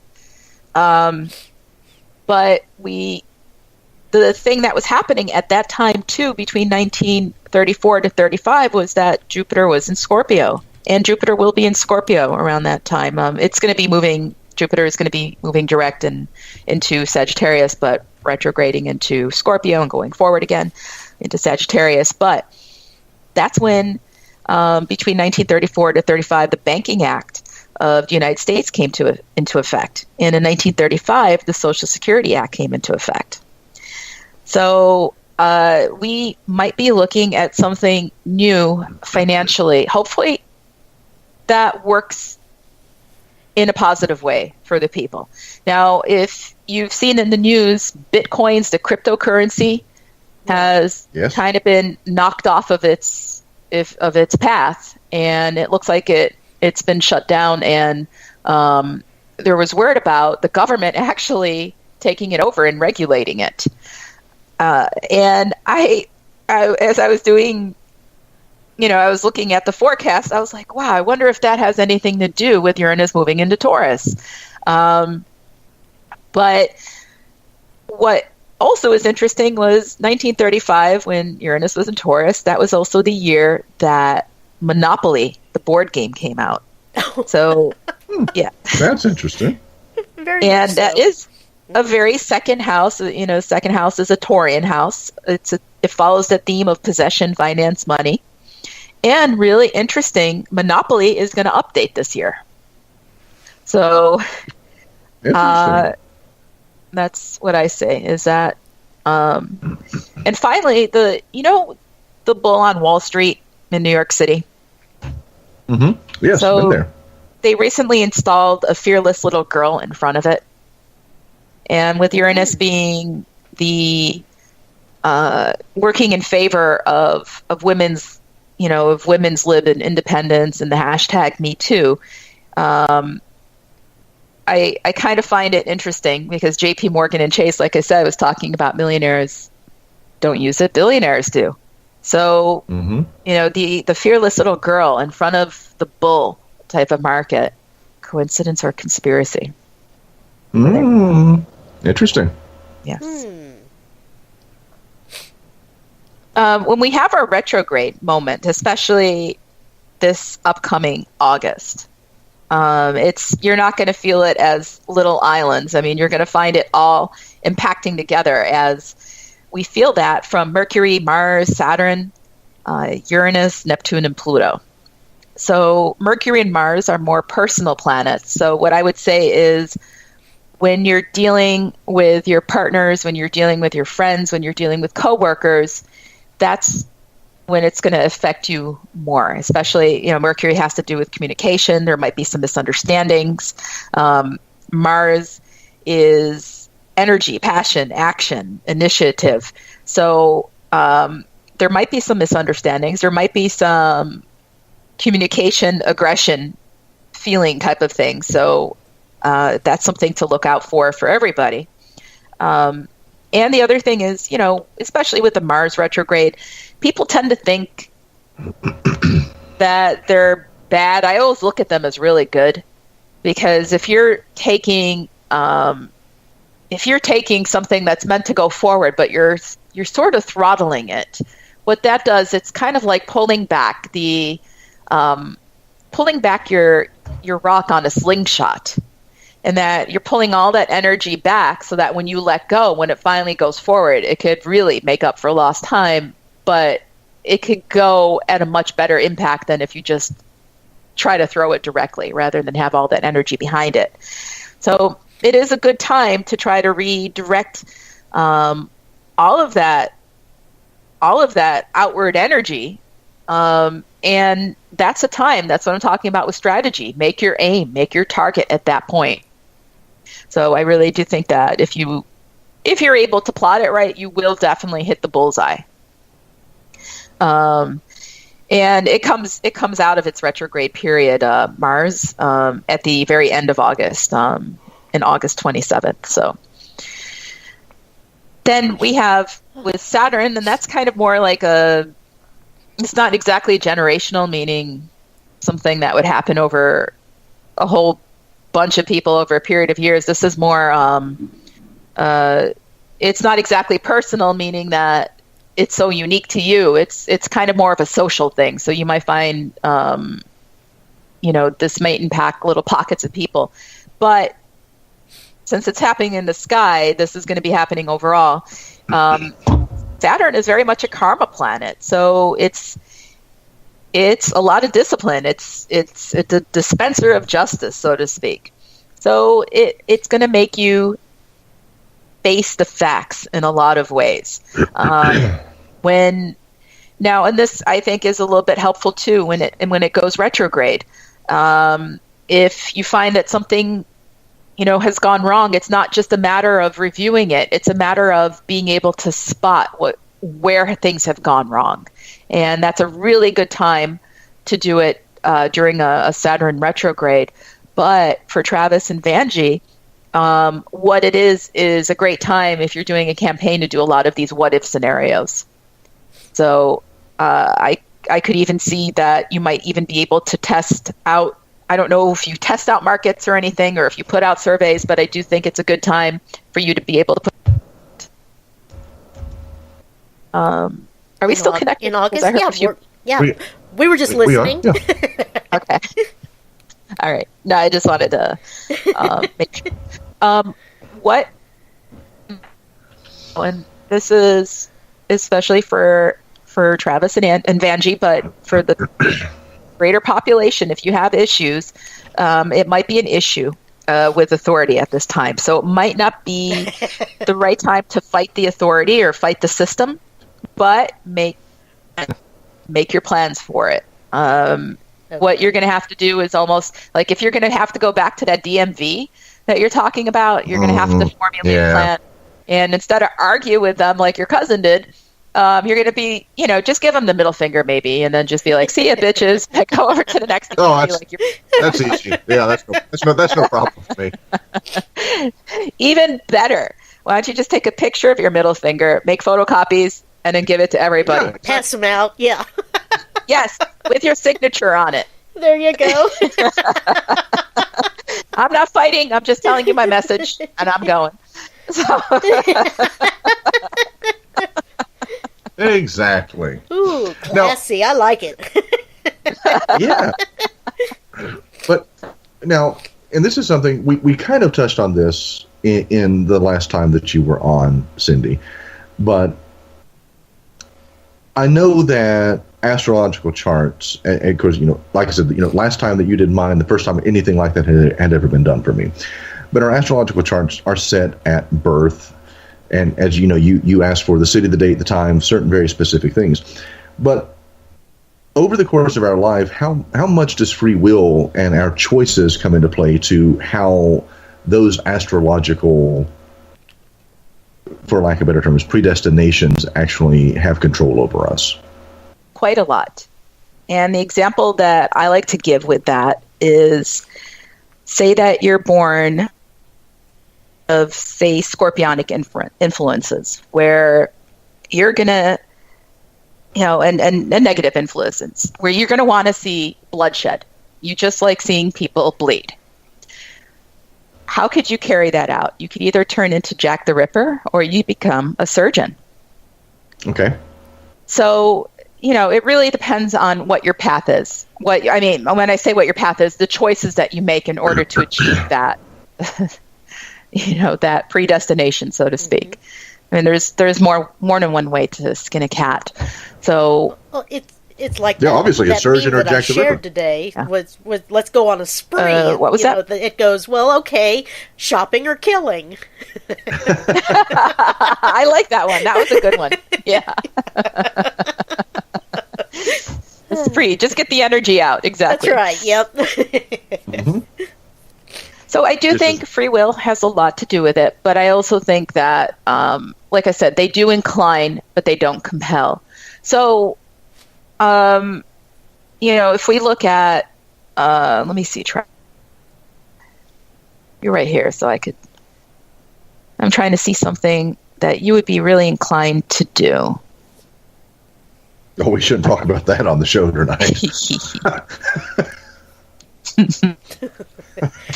Let's use a different tactic then. If we were going to throw a fundraiser for Vanjie, when would be a good time to do that? Shut up, Travis. You're going to do what to Vanjie? Throw a fundraiser. Have a political fundraiser for Vanjie. I'm sorry, my nose is getting more and more stuffy. Because very close to each other in going into the 11th house. It's not because Saturn's in the first house, but it will in about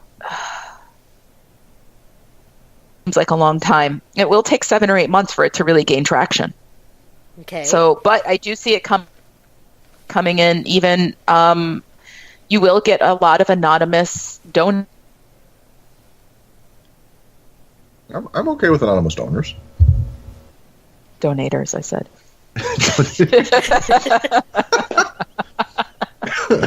I'll take donators over donutters any day. That reminds me, I'm the decider. I like it. Donators. Well, I'm gonna hashtag that one. It's gonna be hashtag donators. So, it'd be great. It's gonna be fun. Excuse me. So, with Travis, for instance, you have Pluto in the Pluto is a planet that is going to always want to go beyond the surface. And in the 9th house, it's going to focus for a deeper understanding. So, I mean, this is okay, with the stars inclining, not compelling. If this is your nature, to go beyond the surface of what is told to you. Yes. All right. And it is. What it that is. would manifest as is what you're doing right now. In other words, getting into the occult, the metaphysical, the mystic. Mm-hmm. Or if you went against that, you might end up going in the opposite direction of trying to believe more into the dogmatic blind faith of religion.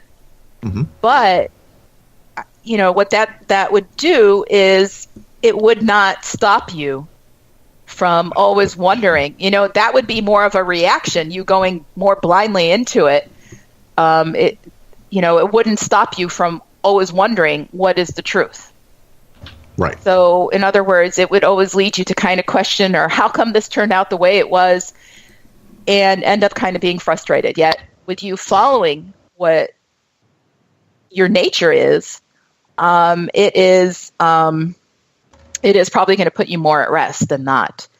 I saw a cartoon that was posted the other day that said, if we measured a fish's intelligence on how well it could jump over a pole, then we would really think that fish is retarded. Right.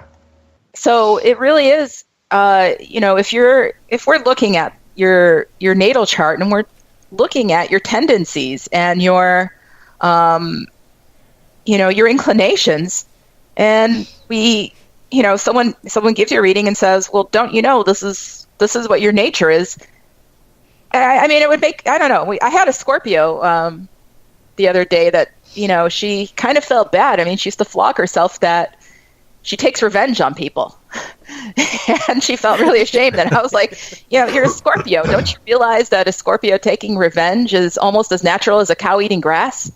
I mean, this is, it is what it is. It is, exactly. I mean, there's nothing to be ashamed of there. Nothing. I understand there's social norms and things you have to, to fit into, but I don't know. Did that answer your question, Travis, or that just go off on a tangent? No, absolutely. Okay. Yes. Thank you. You're welcome. Now you're being nice to me. Okay. We're just setting you up for the next one. I know you are. Saving my best Jeffrey Ross type of roasts for you. I can't wait. Oh, goodness. So yeah, it's going to be one of those. I don't necessarily think it's going to be. It's going to be kind of one of those transition years, not necessarily a year where we could mark it on a core sample, but it is something where I could see a lot of transitions happening, and that does make a lot of sense, because if we look at 2017 in some ways was like that, and if we look at what they've done with passing tax bills, for instance, behind our backs, these are things where coming up to 2018, I think we could go back to that and hopefully undo a lot of these misdeeds. Hopefully so. Yeah. I think they're going to make that as difficult as possible, though. I'm very pessimistic about the GOP. They're going to make things as hard as they can and as hard to fix as they can.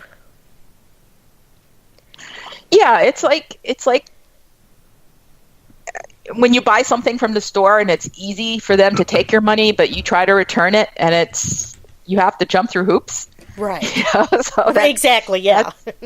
That's I guess. I don't know. To me, that's the corporatocracy that's kind of running everything. But yeah, it makes them, it works with them. And it kind of makes sense too with the trends that we're facing, even astrologically. If you look at the rising costs of housing, the rising cost of rent, which are absolutely ridiculous. I mean, the average cost of rent in America for a small one-bedroom apartment one bathroom is $1,150, which that's ridiculous. That's just ridiculous. Yeah, exactly. Yeah. I mean, the trend used to be that you rented for a year or two so you could save up money to buy your house, and then that your mortgage would be, that would be definitely way affordable than that. But, there's going to be another point where it's not a bubble that's going to burst, but these towers that are going to fall. So it's, there's a lot of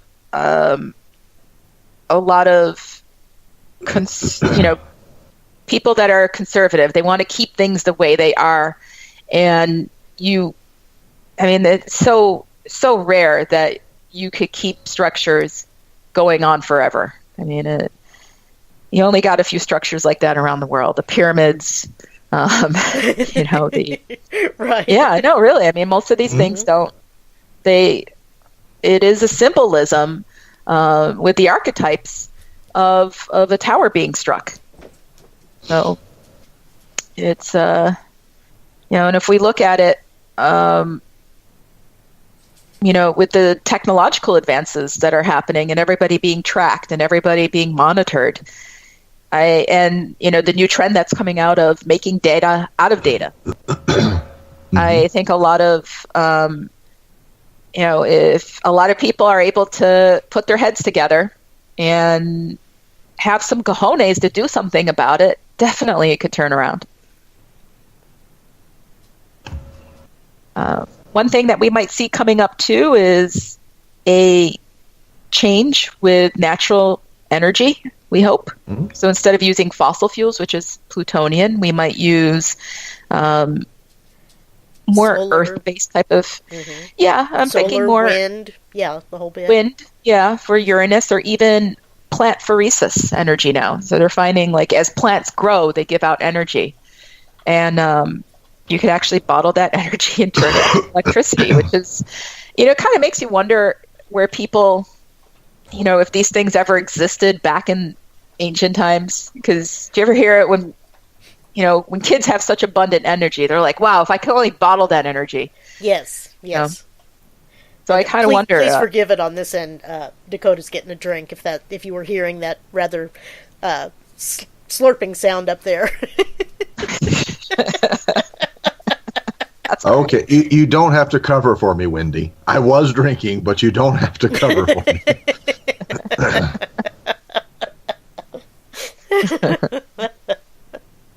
My apologies. Thank you. So we, the two of you, what I would look out for is during the total lunar eclipse that is going to be happening January 31st. Okay. So you both have prominent Leos in your chart. So I would say, and let me look at Vanjie's chart to see if this is something that she would have to look at. Vanjie actually would have to look at this too. Vanjie, this might be, don't look at it as a crisis, because I do see that you're going to be emotionally feeling a little bit tighter on that day, and looking, feeling like, you're going to have to make some decisions that you don't want to, that you'd rather not make, like your hand is forced in them. These are one of those things where if your back is against the wall and you make the decision, know that these are normally not decisions that you would go forward with. Now, I don't think that, with you, it's going to be such a make it or break it time in that way. I think it's going to manifest more in, in focusing you into action, things that you discover about yourself. So you could potentially turn that into, like for instance, let's just say that when something pisses you off, you could either react by yelling or by taking some kind of action to make sure that nothing like that happens again. So I would, you're human. So if you have a breakdown, cool. But don't worry, you're going to recover very, very quickly.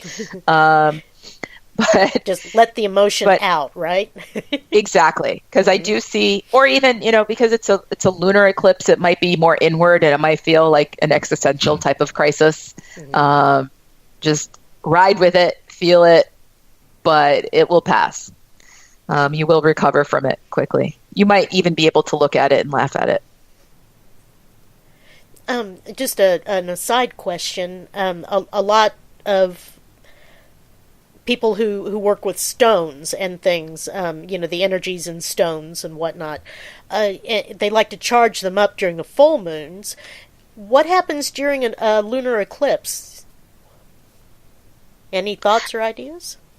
Well, I don't think with the lunar eclipse, I wouldn't try to do that. The moon wouldn't be able to recharge a stone, but then again, the energies, the pull and everything else is still there.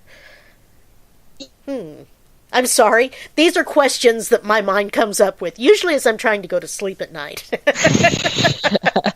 No, that's all right. No, you know what? Because there's a lot of shadow that comes during that period. And right. Shadow is a time of darkness. And if you instill that energy in a stone that could really hold that. Ooh, you really want to keep a dark energy. Yeah, it would be like carrying a picture around of you getting punched in the face. It's something that kind of, it's not like, it's not like one of those things that you want to pull out of your wallet and be like, here's a picture of me. Hey, look,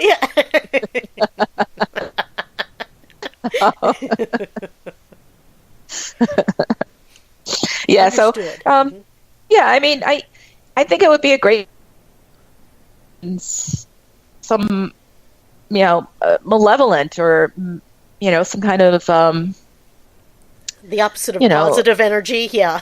Yeah. If you wanted to, where, you could, it could be a good time for spell work where, you put something into something, or, someone has done you something really bad and you're like, I hope that bitch really gets it up the ass. You put it into that stone during the eclipse and you give it to her as a gift. I love it. Ooh. I was thinking more of like Minerva from Midnight in the Garden of Good and Evil, where, the minutes before midnight are done for good, and then the minutes after midnight are done for a little more nefarious.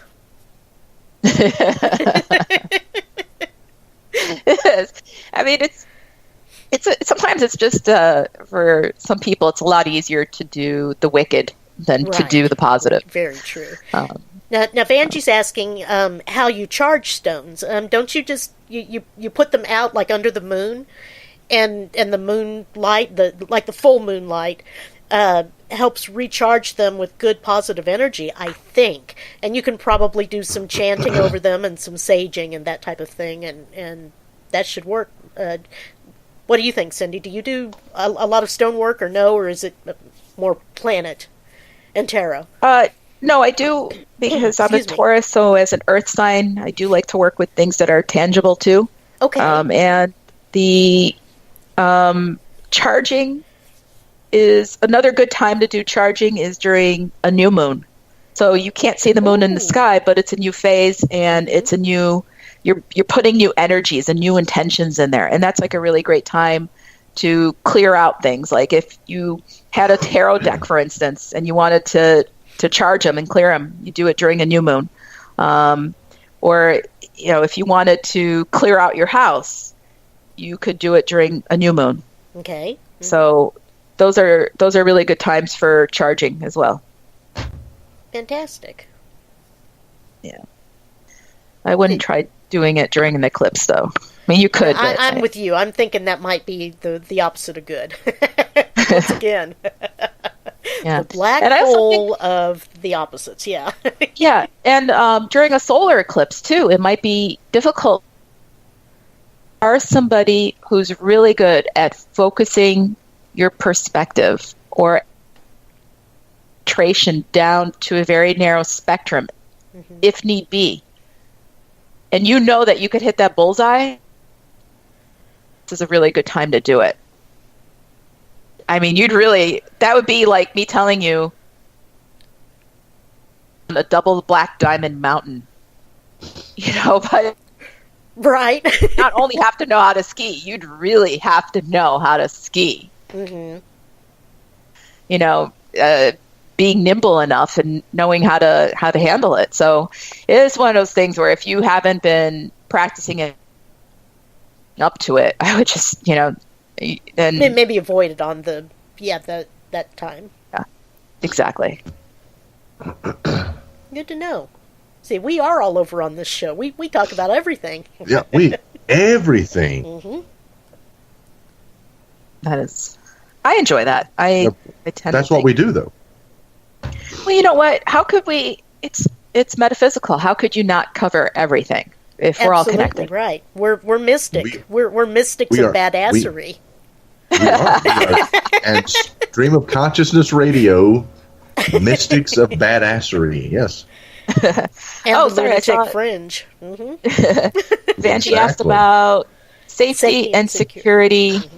And that is so funny that she asks about safety and security because she has natally, she has Saturn in her 4th house. So safety and security are going to be key for her and especially her family.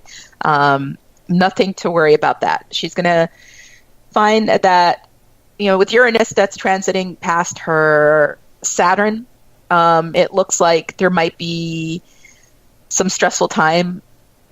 It might feel like a stressful time of internal pressure, but you're going to get very good, vivid insights. But I don't think that when the unexpected events happen around you, you're just going to feel that your security is threatened, but it's not actually going to be in jeopardy.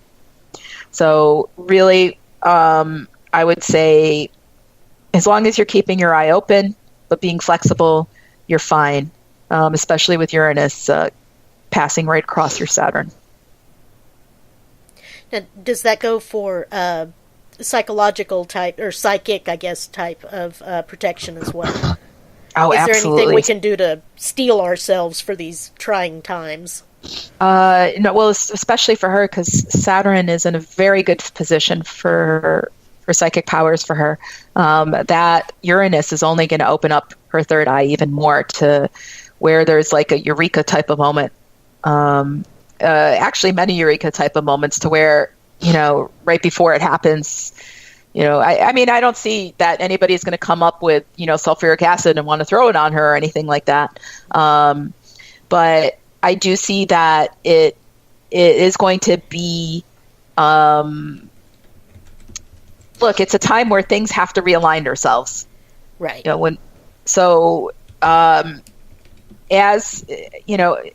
As you're moving things around, sometimes you're bound to be a bit vulnerable. But she's going to have a very good sixth sense or something that kind of guides her to not be somewhere when she should be there and just miss it.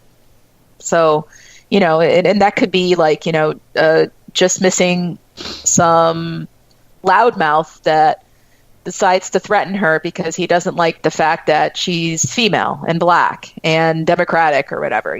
Just something that could be upsetting in that way. And if she's there, might be something that could affect the security of a campaign simply because her reaction to it might feel like she has gotten knocked off her feet. So those are the kind of dangers that she might be in, but not something to where it's actually overt aggressive behavior. Well, what I've noticed about Vanjie before, and I believe she she is aware that she's like 10 times more intuitive than I am, and I do have my moments. So she's usually on top of things real well that way. She is tuned in. I don't see that it would have been something that she had to put too much effort into getting into.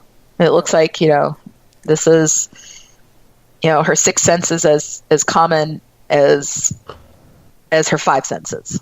Right. I think it probably ran in her family, unless I'm off base. Which and happens I think it might because, I'm crazy that way, so.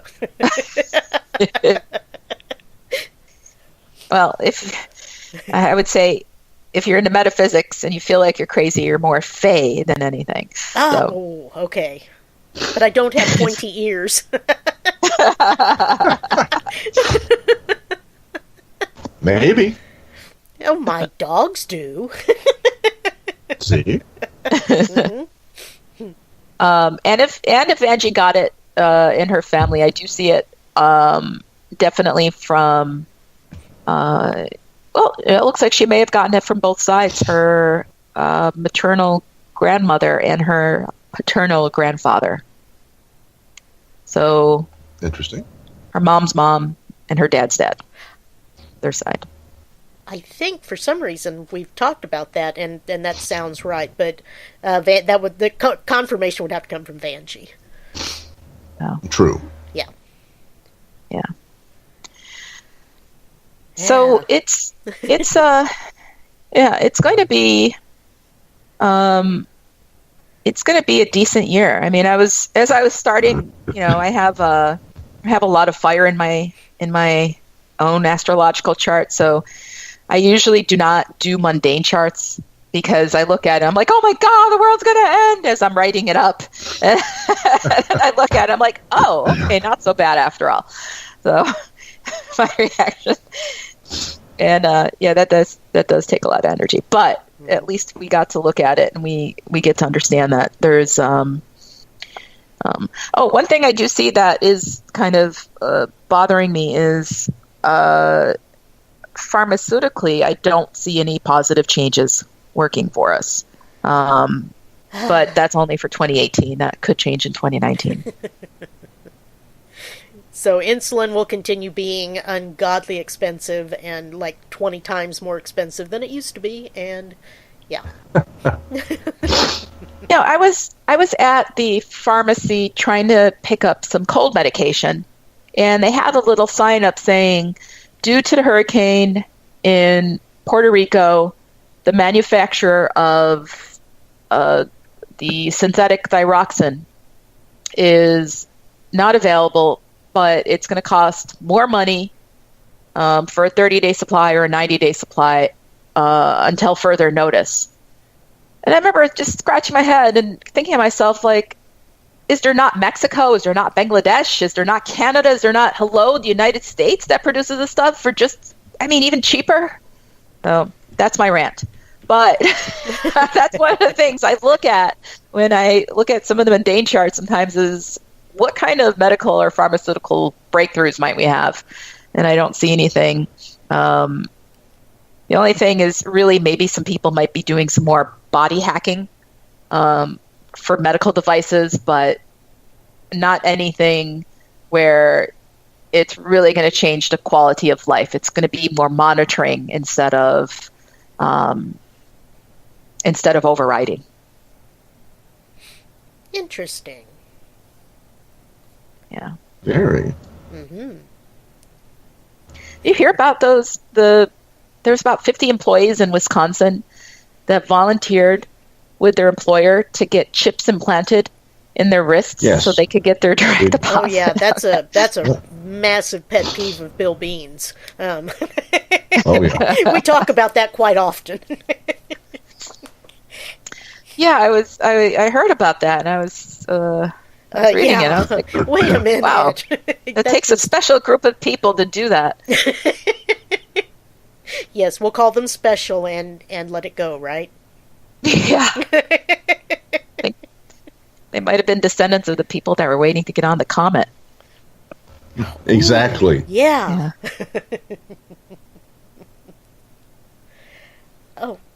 Ow. Eyelash So in the eyeball.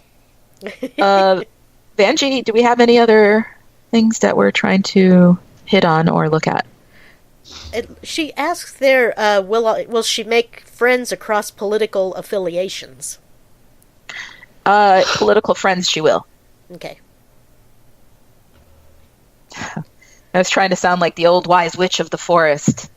You did. It was really cool.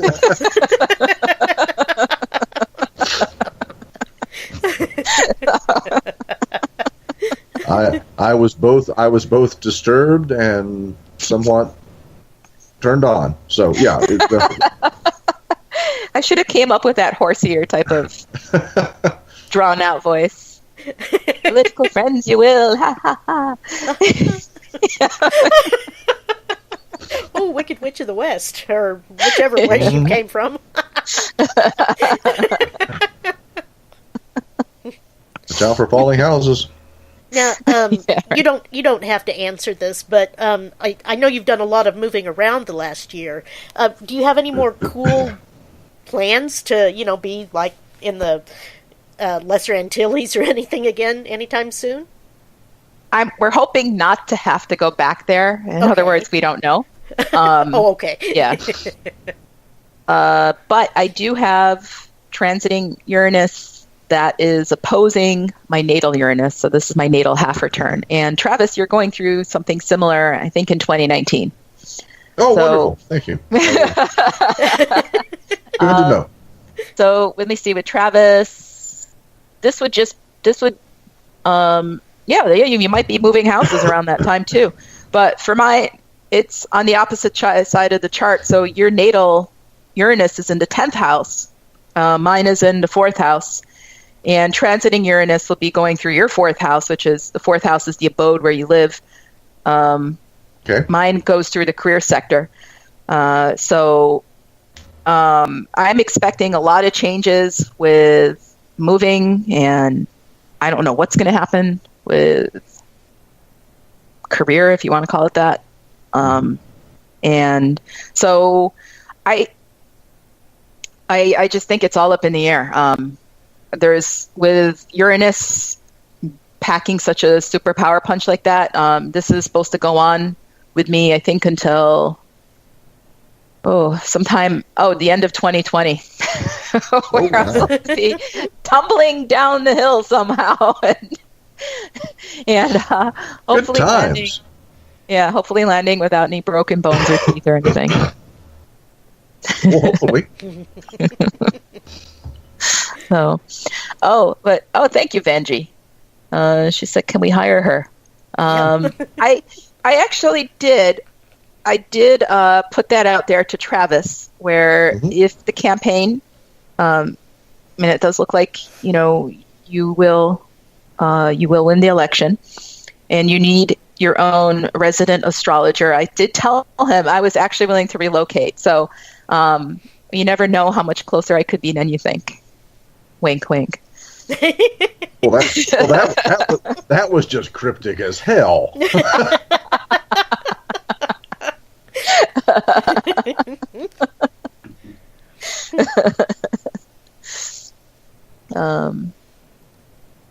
And it's funny because sometimes the less I know about something, the better I'm able to do with it. So because I don't know much about politics, I might be able to give you a truly unbiased answer with what's happening. Hey, that is not unheard of, and it is not an unuseful aspect to have in your arsenal. Someone who is blind to what you're bringing them into, so they can be totally objective and unbiased. Yeah, and that's something that people don't think about when, like, I do phone readings. And my phone readings tend to hit a whole lot more on target because I don't have that person in front of me making faces of fright or hope or fear or whatever, And you should see the faces I've been making at you tonight.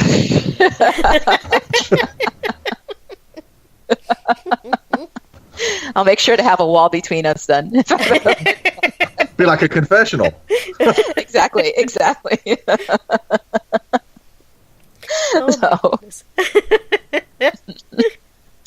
Yeah, but yeah, it's I think that sometimes removing bias does bring more accuracy. Mm-hmm. And absolutely. Yeah. Absolutely. So, but I also believe that knowledge is power. So the more you know about, like, if I was able to understand more about politics, I could probably explain things to her a lot easier, like, especially when it comes to flow. Well, that's why she has advisors and a constituency that can say, okay, Cindy's saying this, and it relates to this. And then Cindy sits there going, no, you asshole, that's not what I said. I said this. Interpretation can be a real booger. Yeah, it's not, Yeah, what part of no did you not understand? Exactly, right. Yeah.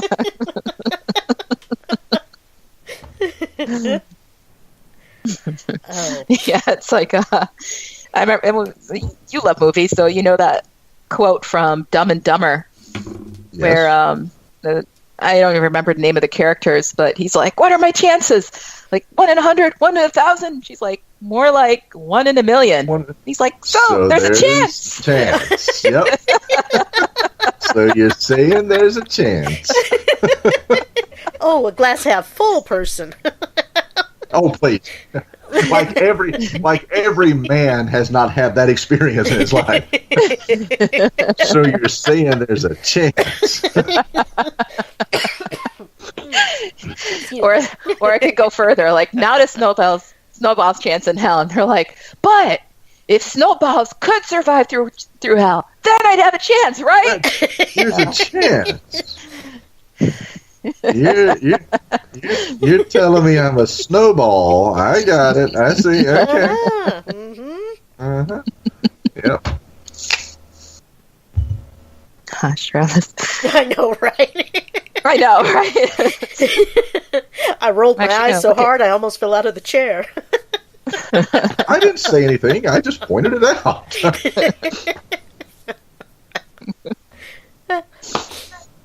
Touchy.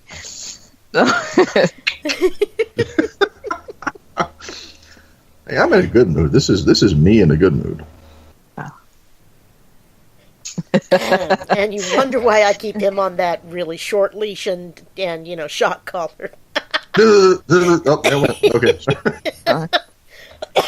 Excuse me. Or yeah. we wonder why she's Yes. never met you in person yet.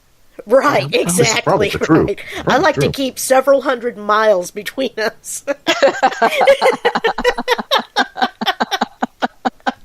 It's probably a good thing.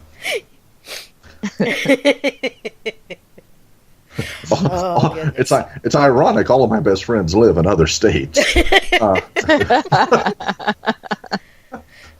I keep a very close, broad circle. They're like scattered throughout the country. And you know what? I bet you that's the way you enjoy it too. Casting a wide net that way.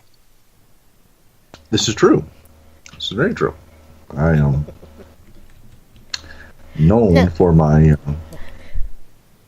lone wolfery and badassery.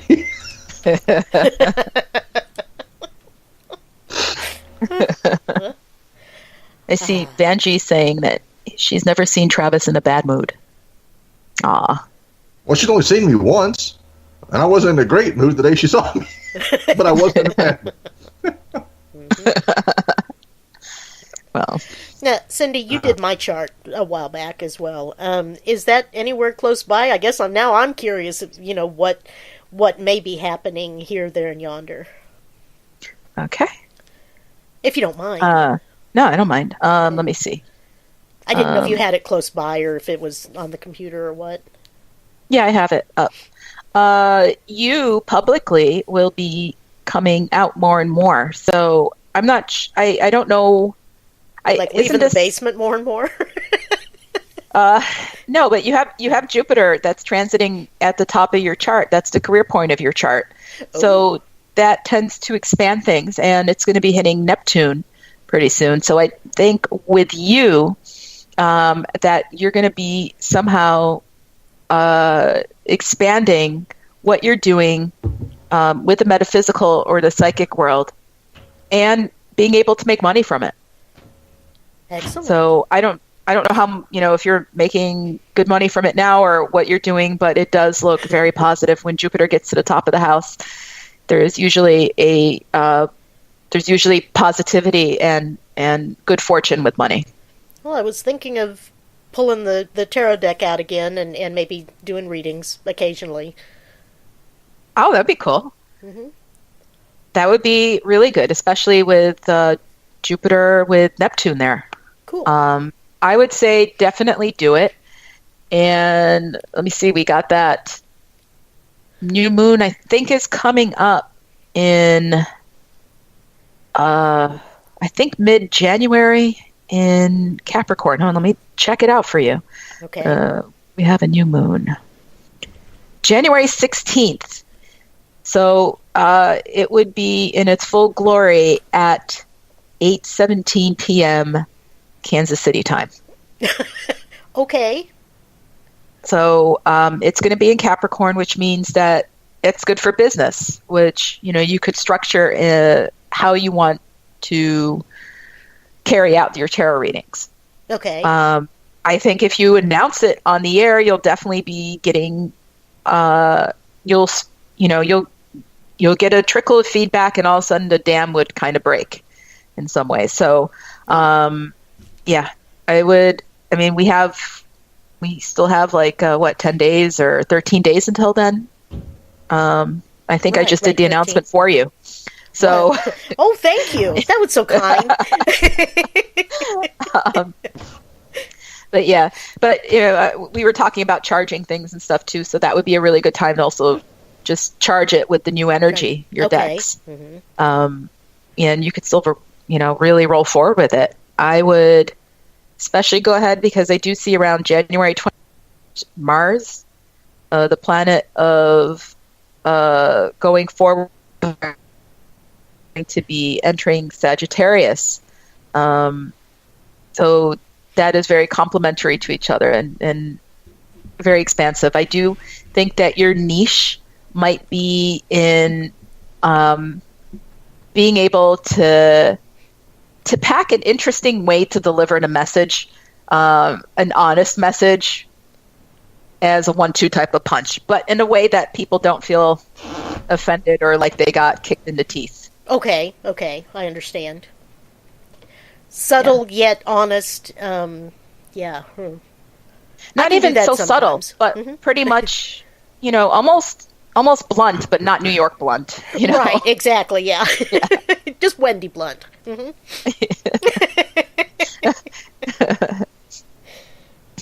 Well, I saw someone who had their cards spread out, for tarot reading, and it was spread out to say, dump him. Oh, my God. Damn. I've given that advice before, or get over it. Move on. Yeah. You've come to me 25 times with this exact same thing. Move on. But you said I had a chance. A right. 1 in a million chance. So there is my chance. Exactly, right.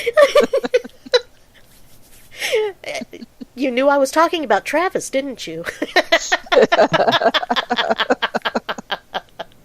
Interesting. Travis and his wolf shirts give him some pull. There you go.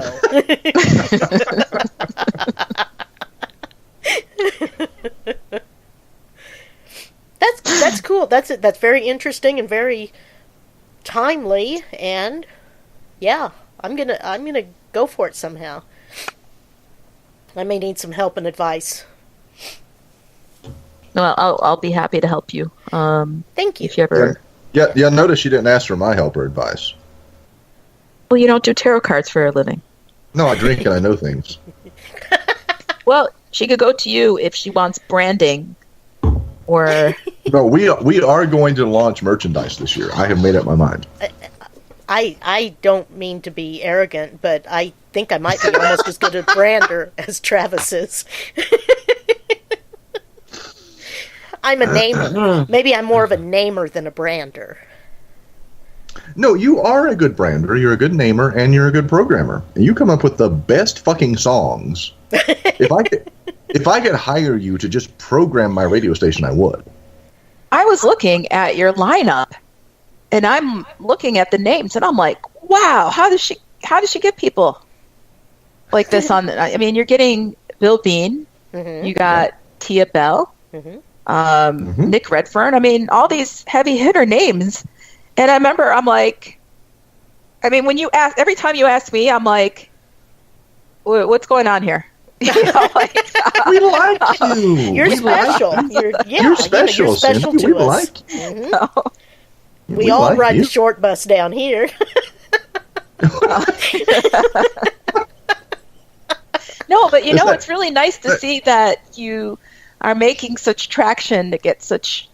I mean, these are people that have a lot of credibility in the field. Absolutely. You know, they have more credibility than Wendy and I. But it's to me, I'm looking at it like, wow, look at the way you've been able to really grow pretty positively in a relatively short time, and steadily too. Mm-hmm. So we have, and we're very thankful. And Wendy, and I have to say, Wendy does 95%. Well, I'm sorry, 99%. I was gonna give myself 2%, but I don't even get it. I do about 1%.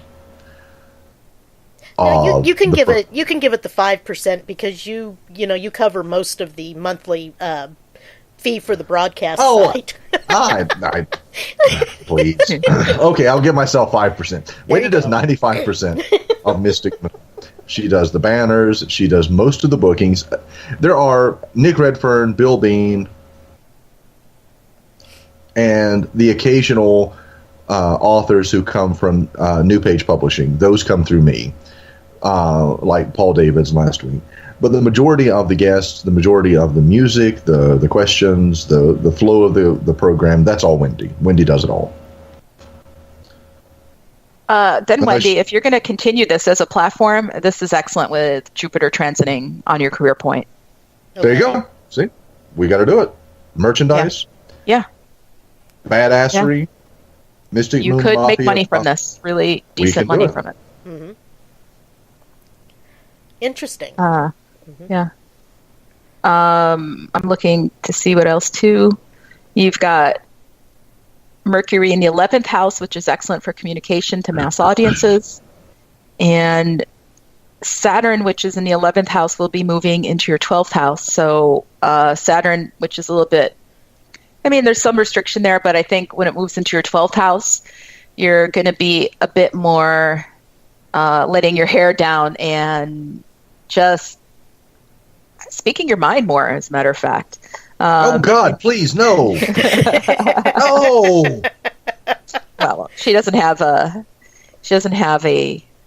I don't see any scorn or malevolence. I mean, there's no I don't see bitter Wendy coming out or something. Nah. This is going to be. No, this really is going to be a good time for you to start lining up your ducks in a very unique way. I think it would come unexpectedly as far as how you want to. In other words, this is not something you could, well, when I hit 50, I'm going to start doing tarot readings. This is one of those things where, oh, wow, here's an opportunity to do it. Why not do it like this? And then rolling it out your own unique way. Mm-hmm. So that's what energies are in store for you right now. And I do see you making contact with unusual people. Have you started looking into, I know this sounds like really funny, but thank God we're on this very mystic moon show and wacky show, right? Is that, have you started looking into alien theories or people that have had UFO contact? Because I do see that possibly happening in your chart too. Yeah, that's more Travis's line. It just doesn't appeal to me. I don't know why. Alien things. While I'm really interested in the UFO part, the aliens and the abductions, just really make my skin crawl. I don't know why. So I avoid it, but then again, we talk to a lot of people that, have had encounters and that type of thing. So one never knows. I try to keep an open mind on it, but sometimes I really shut down because it's so discomforting for me. Well, I do see over the next 7 years, you're going to be opening your mind up to it a whole lot more. Oh, hell, that doesn't mean I'm going to get abducted, does it? No. Okay, No. good. Okay, good. But it does mean that I do think you're going to meet people where you feel it's an indisputable fact. Okay. Where, it just the evidence or the stories or somehow the way it presents itself. Okay. Mm-hmm. Yeah. Interesting. Yeah. Yeah. It won't be offensive. It won't be as much of a turnoff as it is to you right now. Okay. I mean, you might be fascinated by it. It's not offensive. It's just very, I just don't like it for some reason. It's a lot like my aversion to the Exorcist and the demon possessions and that type of thing.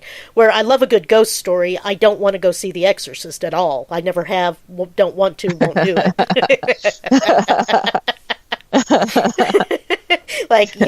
Speak his name and up he jumps. Well, I really wouldn't be surprised if it's something you get more and more into, though. So. Did we just hear something from Marsha? I mean, Travis? Well, Fuck you. I'm so sorry. Excuse me. Oh, my God. Oh.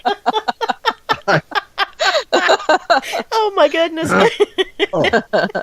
Thank you, Vanjie. Vanjie says Vanjie worked for NASA, and she wants to know, where do you think our technology comes from? Ooh. Mm-hmm. And thank you, Vanjie, that you agree with me. Yeah, it's just creepy crawly. Then I did have a grandmother that was was just about to take her vows with the sister of the Carmelite sisters, the Catholic group, and the Carmelite nuns. Excuse me, I was really fumbling for that one. And so steeped in the Catholicism but also the mysticism, because Grandma was a little wooey. She was I would say something and she'd look at me, but she would never correct me or say, "Oh, it's all your imagination," or if I popped off something that was about to happen and did. I don't know. It's all weird. Like what? Like what, for instance? Grandma, that cup's about to fall off the counter, and then we turn around and there the cup's about to fall off the counter or something like that. Just just seeing it, an instant before it goes. Oh, kind of like second sight in some ways. Yeah, almost. I've always said I have strong intuition, and it saved me on job sites more than once. Just because had I been standing where I was standing, I would have been flattened by a couple tons of something that fell. And you don't think it has anything to do with alien technology getting in your head, sending you messages to not move forward? No, I do not. Well, unless, they set their phasers to stun and knocked me out of the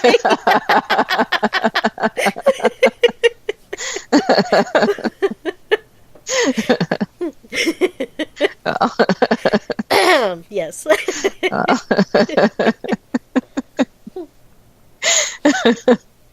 Well.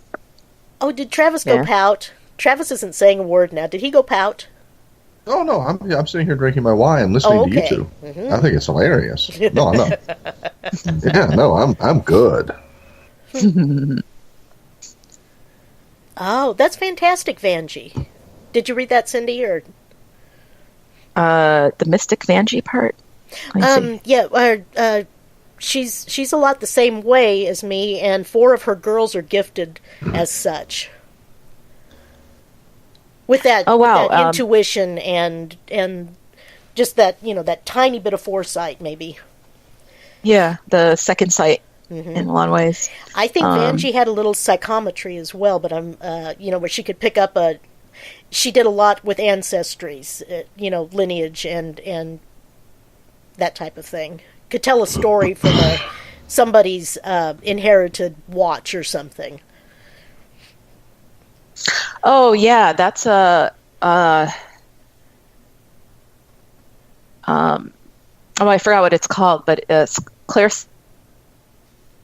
where she could sense the feelings that come through it, and with that, get the story. Right. Yes. Mm-hmm. Yeah.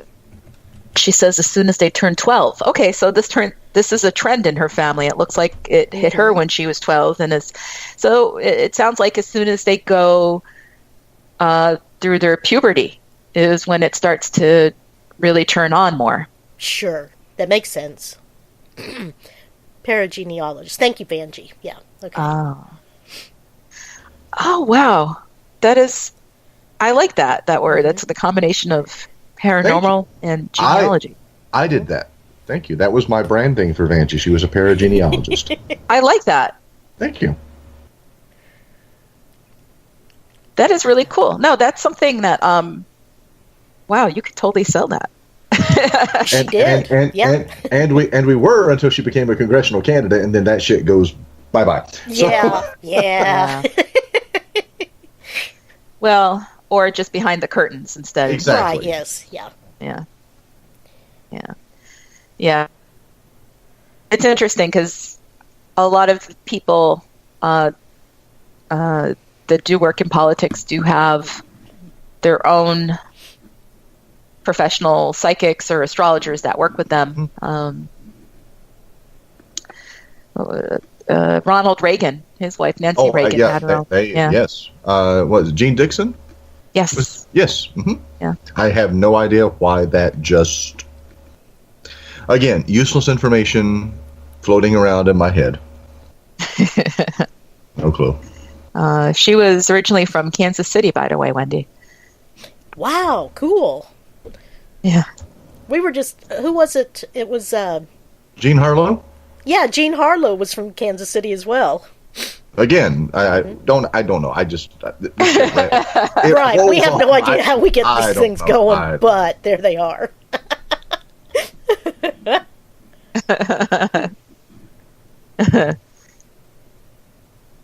Well, you know what, Vanjie? Because she's saying it's hard not to read people. Try shaking hundreds of hands. Ooh, golly, yeah. I guess Travis might know about this better than me because you're more versed in movies. What was that movie? It was like the best superhero, non-comic book-based superhero. Unbreakable. Unbreakable? Mm-hmm. Was that the one where he Bruce shook hands Willis? with people and he was able to like get a vision or something of them? Actually, that was the Dead Zone, Stephen King. Right. The guy had been... Hall. Yeah, that was the TV series, but it was actually Christopher Walken was in the movie. Had been in a car accident, in a coma when he came out. The moment that he shook someone's hand, then he would actually catch a glimpse into their future, and was able. But there was this slight momentary break in the vision, which was called the dead zone, where that there was that moment when the future could actually be changed. And then, but yes, Unbreakable with Bruce Willis and Samuel L. Jackson, same thing. Bruce Willis would touch people and he would catch a glimpse of a crime that they were about to commit or something like that. He would get this foreshadowing and he was able to stop it. That is Interesting. And I lost everyone on my nerd explosion there. I had a nerdgasm. And everyone just kind of, flew the coop. So... We were just listening. I know. I'm sorry. Rather fragmented. I like my movies. I'm sorry, especially my superhero movies. Mm-hmm. Well, did you hear of? He was an ex-priest and he was Jesuit educated. Malachi Martin. Know the name? Yes. Okay, so interesting. He was able. I mean, he was psychic, but he was also able to see certain angels and devils. Mm-hmm. Yes. And if he was walking past people on the street, he would know if they had just committed a major crime, according to the devil that's attached to them. Wow. Okay. Yeah, because he was able to see them. So, but that's those are areas that get kind of scary sometimes, and but you just want to. I don't know about you, but I just I hear about it and I'm like, holy cow, that's really scary. Tell me more. So. Exactly.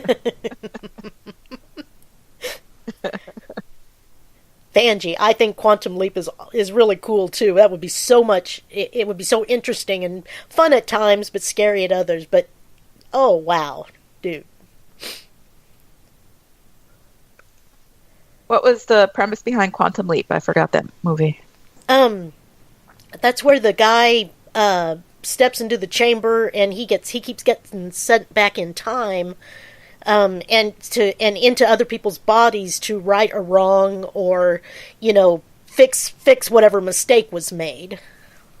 Oh, was that like a TV series in the 80s? Yep. Okay. Late 80s. Scott Bakula. Late 80s, early 90s. Mm-hmm. Scott Bakula. Dean Stockwell. Dean Stockwell. Mm-hmm. He was the rather thin guy with the brown hair, I think. The main character. Yes. It's the guy from NCIS New Orleans. Yeah, I was going to say he's now NCIS New Orleans, yeah. Mm-hmm. Wow, I got to get a TV. You would just fill your head with useless things like Travis and I have. No, it's funny because there was like a 12-year period where I wasn't living in America. I was overseas. Mm-hmm. And, so I moved back, very end of 2005, essentially 2006.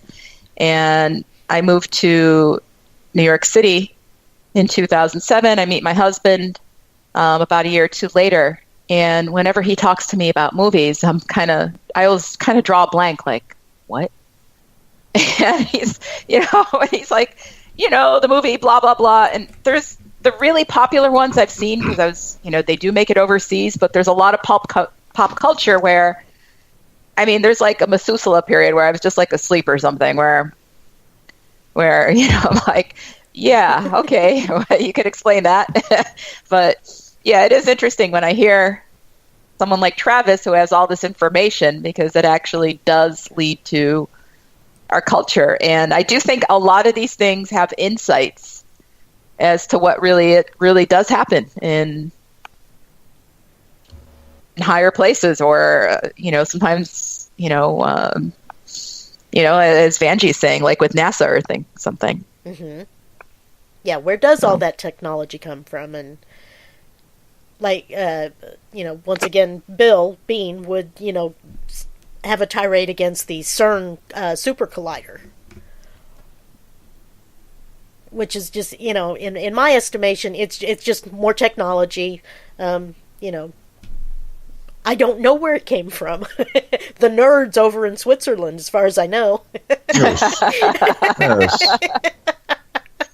Well, and where are they from, Travis? I know they invented an awesome knife. I know that because it's got nail clips and a corkscrew and a knife.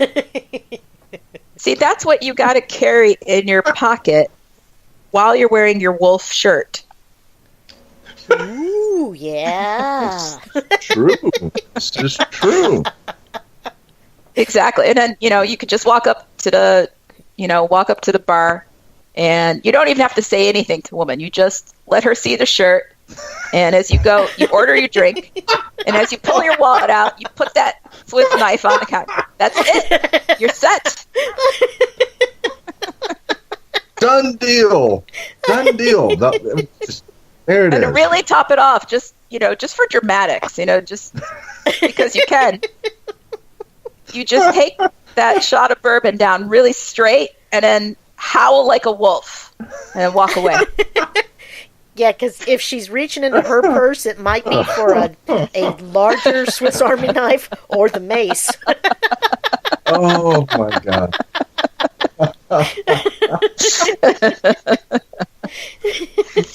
Cindy, I love you. You are one of my favorite guests to have on the show. You really are. You stand toe to toe with me, and you don't even try. It's just so natural.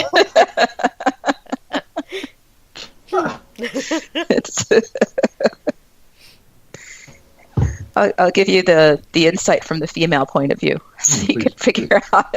Thank you. I appreciate that. I need that many times. I was going to say, not that you need it, but I do. I do need it. I do. Wendy gets tired after a while. Yeah, Wendy's like, oh dear God, seriously? Yeah. Another issue. Seriously? Can't you talk to a sane woman? No. I can't.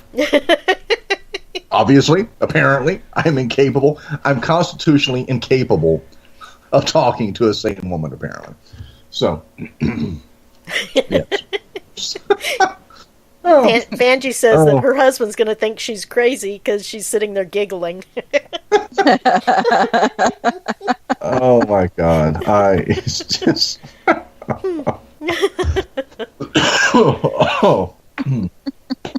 Oh, and thank you so much, Cindy, for predicting that I was going to have like this dry spell with women.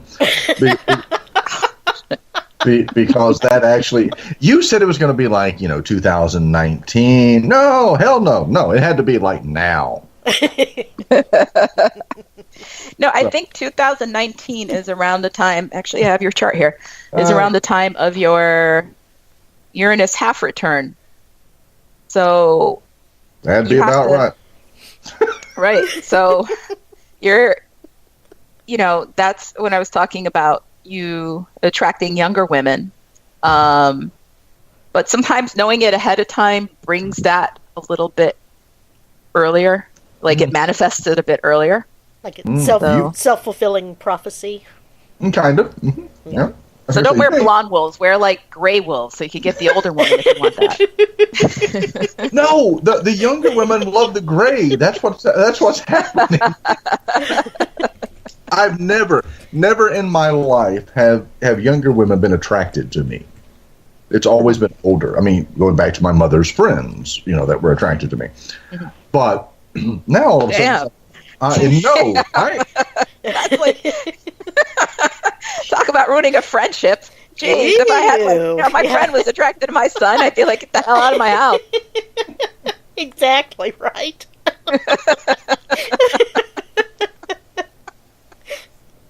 But this is normal for Travis, apparently. Oh, apparently so.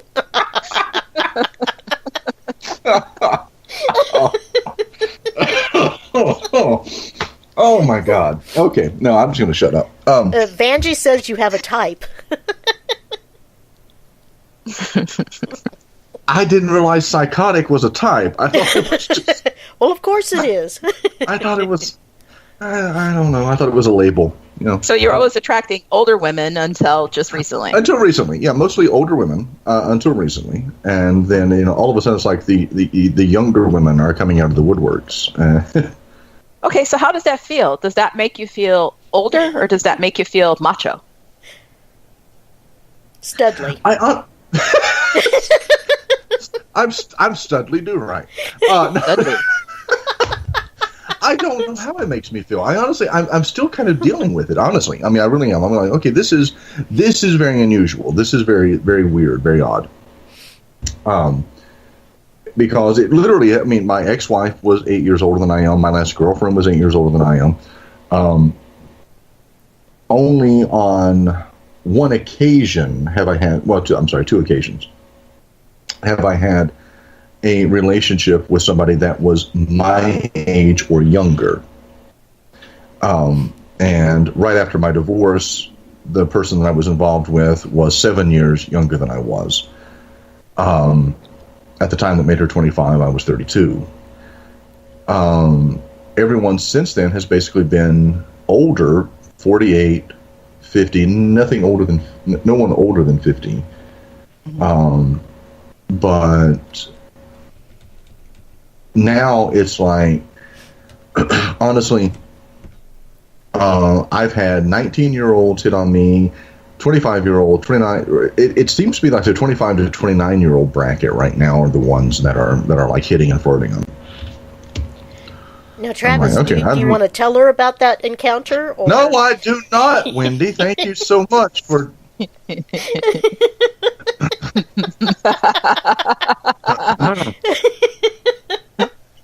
No, I do not. Do you want me to tell her about? Oh no. No, I do not. Do you want Vanjie to tell us? Vanjie doesn't know. She does now. Obviously, she's still listening into the show. Oh, are we still live? Yes, we are. God. Well, I'll tell you something. You with Saturn in your seventh house of relationships, and Saturn is about the older, the more mature. So honestly, I would see that that's something that you would have been more attracted to as well. I have been. Unfortunately, however, what I've discovered is that maturity, older does not equal mature. And I always thought that going after older women would be there was maturity, less baggage. No, I was wrong. You get Travis, not only baggage, Vanjie, but saggy baggage with it. Right, yeah. Oh, I did not say that. She did. Vanjie is saying that that you should be the silent type. Like would not know how. No, I can't be silent. God. No. That would be like telling a cow not to eat grass. Exactly. Enjoy yeah. It. Yeah. Are you calling me a cow now? You're definitely menstruating.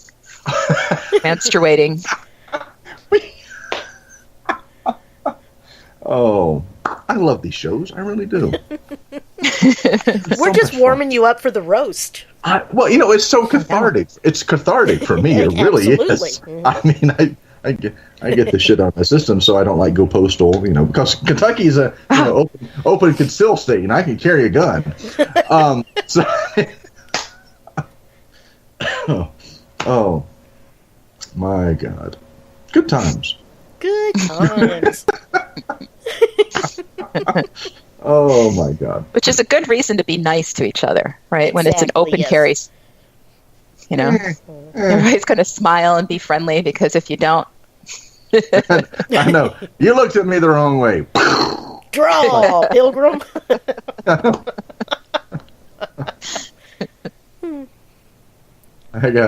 You're so drunk, you're probably seeing double. I got 2 guns, one for each of you. Tombstone, Doc Holliday, one of my all-time favorite movie, in all honesty. No comments from the Peanut Gallery. Thank you very much. Vanjie's saying he's someone's whisper with a capital W.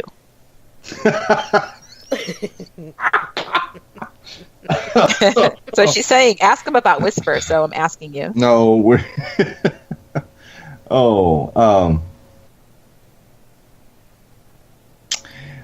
that sounds like a prostitute's name, Travis. What's going on?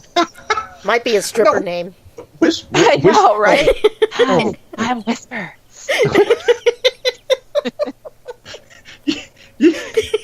You guys. It may be Travis's stripper name.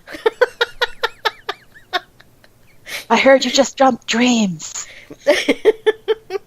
Ironically, I'm going to change the subject. Ironically, after my divorce, I actually installed a stripper pole in my home.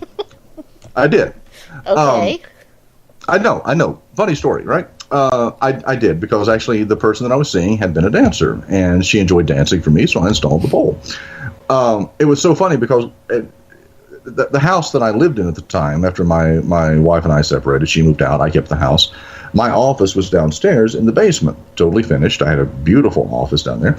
I was downstairs one evening, and I was working. The stripper pole had been installed in a separate room upstairs, and my ex-wife, of course, still had a key to the house. And so I'm downstairs working in my office, and I hear footsteps. So I hear my kids, and I'm like, okay, well, I'm going to go upstairs. And as I'm walking up the stairs, I hear my son, who at the time, let's see, this would have been 2008. He was about 5. I hear my son go, "Mom, Dad installed a fire pole in the house.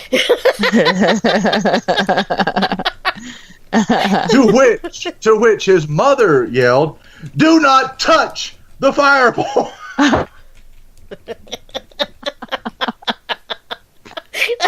Oh, wow.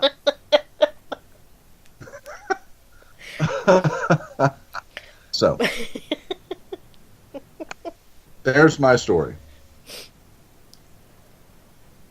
It's good that he thought of it as a fire pole and that he didn't know what it really was. This is true, and he probably he at 15 he still, because my son is that mentality that he is very, very sheltered. He would still not. My daughter would go, "Dad's got a stripper pole, Mom." Yeah, sweetheart, Dad does. So. Vanjie's crying. She's laughing so hard. That story is true. That story is true. I did not embellish one goddamn thing about that story. I was downstairs. This is what I heard as I'm walking up the stairs. That conversation was taking place. So, yeah. Mm-hmm. Did you have like the disco ball installed? And I did not. I did. No. That's trashy. What the hell? Do I look like white trash, Cindy? I had a stripper pole. I did not have a disco ball. All right. I was not wearing a leisure suit, for God's sakes. There was a pole. This is going in Vanjie's book, the piano. So let me see. Okay, so it's your basement, right? So it was. Would your basement normally have like a pole in it anyhow?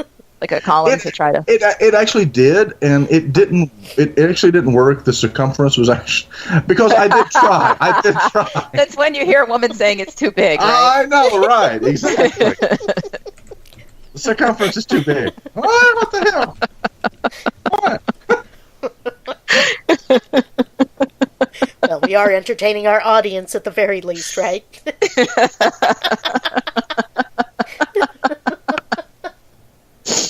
Which we often do. Indeed.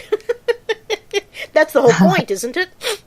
I thought so. Mm-hmm. God, that was a keeper. She was definitely a keeper. She's like, I want something smaller. Okay. Oh. Ooh, Travis has wine coming out his nose. It does, and that burns. It really does. Yes, like Diet Coke, yeah. I know. Mm-hmm. It was that year that he downsized from like the 6-flip Swiss knife to the 5-flip Swiss knife. God, you are brutal. This is not the roast. I mean, Jesus Christ. Let me say, Travis, did you try the poll because you're like 6'3"? This is what Vanjie's telling us in the chat room.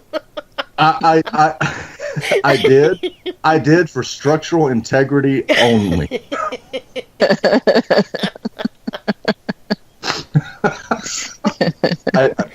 What can I say? I mean, I had to make sure that it was going to be able to withstand. I mean, she could work that pole too. I mean, God. I mean, yeah. I mean, yeah. I mean, I'm 6'2". I'm about 230 right now. At the time, I was only about 190. But yeah, the pole had to be able to withstand weight and pressure. Yeah. So. Vanjie says 250 listeners are hearing this. Seriously, I'm dying here. They are. There you go. Yeah. Well, Cindy does draw a really good listening audience. She does. So, yeah. She does. Thank you. And, I cannot imagine the fun that we're going to have when you actually friggin' roast me, because you've just been brutal, Cindy. My God, what the hell? Well, that's what happens when you don't put your wolf shirt on. It just, it doesn't tame me. So I have to...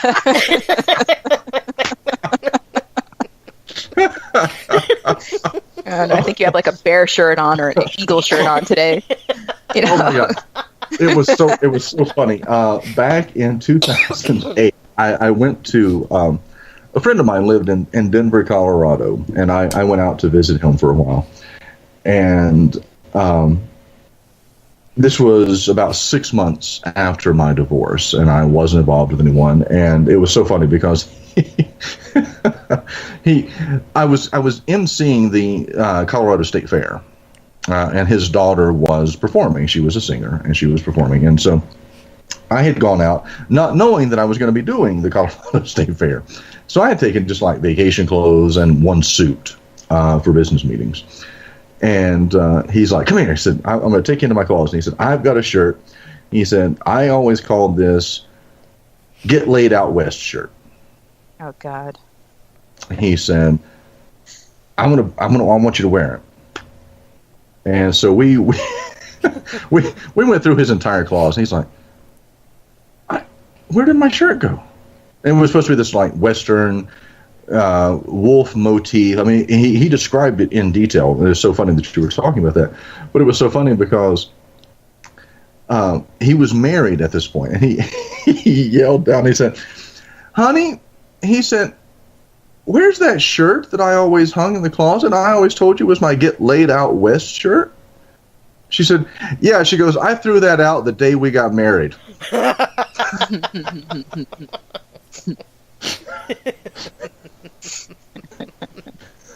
So, yeah. Travis, let me. Oh, go ahead, please. Okay, can you clarify? Was this the story about Whispers, the pole? And No, I was diverting from Whisper the Pole. wow, so you totally evade. Did you see what he did there, Vanjie and did. Wendy? Yes, yes, I did. I noticed a little evasion going on there. Yeah, deflection. Yeah. Huh. Mm-hmm. So tell us about Whispers. Well, actually, Vanjie wants to know if the pole girl could even cook. She could actually. She was an excellent cook. Oh. Yeah, she was. Whisper is to tell me. Yeah. Oh my God! No, you know, Whisper is a short story that Vanjie wrote several years ago. Is that short with one T or two? I like that. Good one. See, it was really good because you got him the moan. So.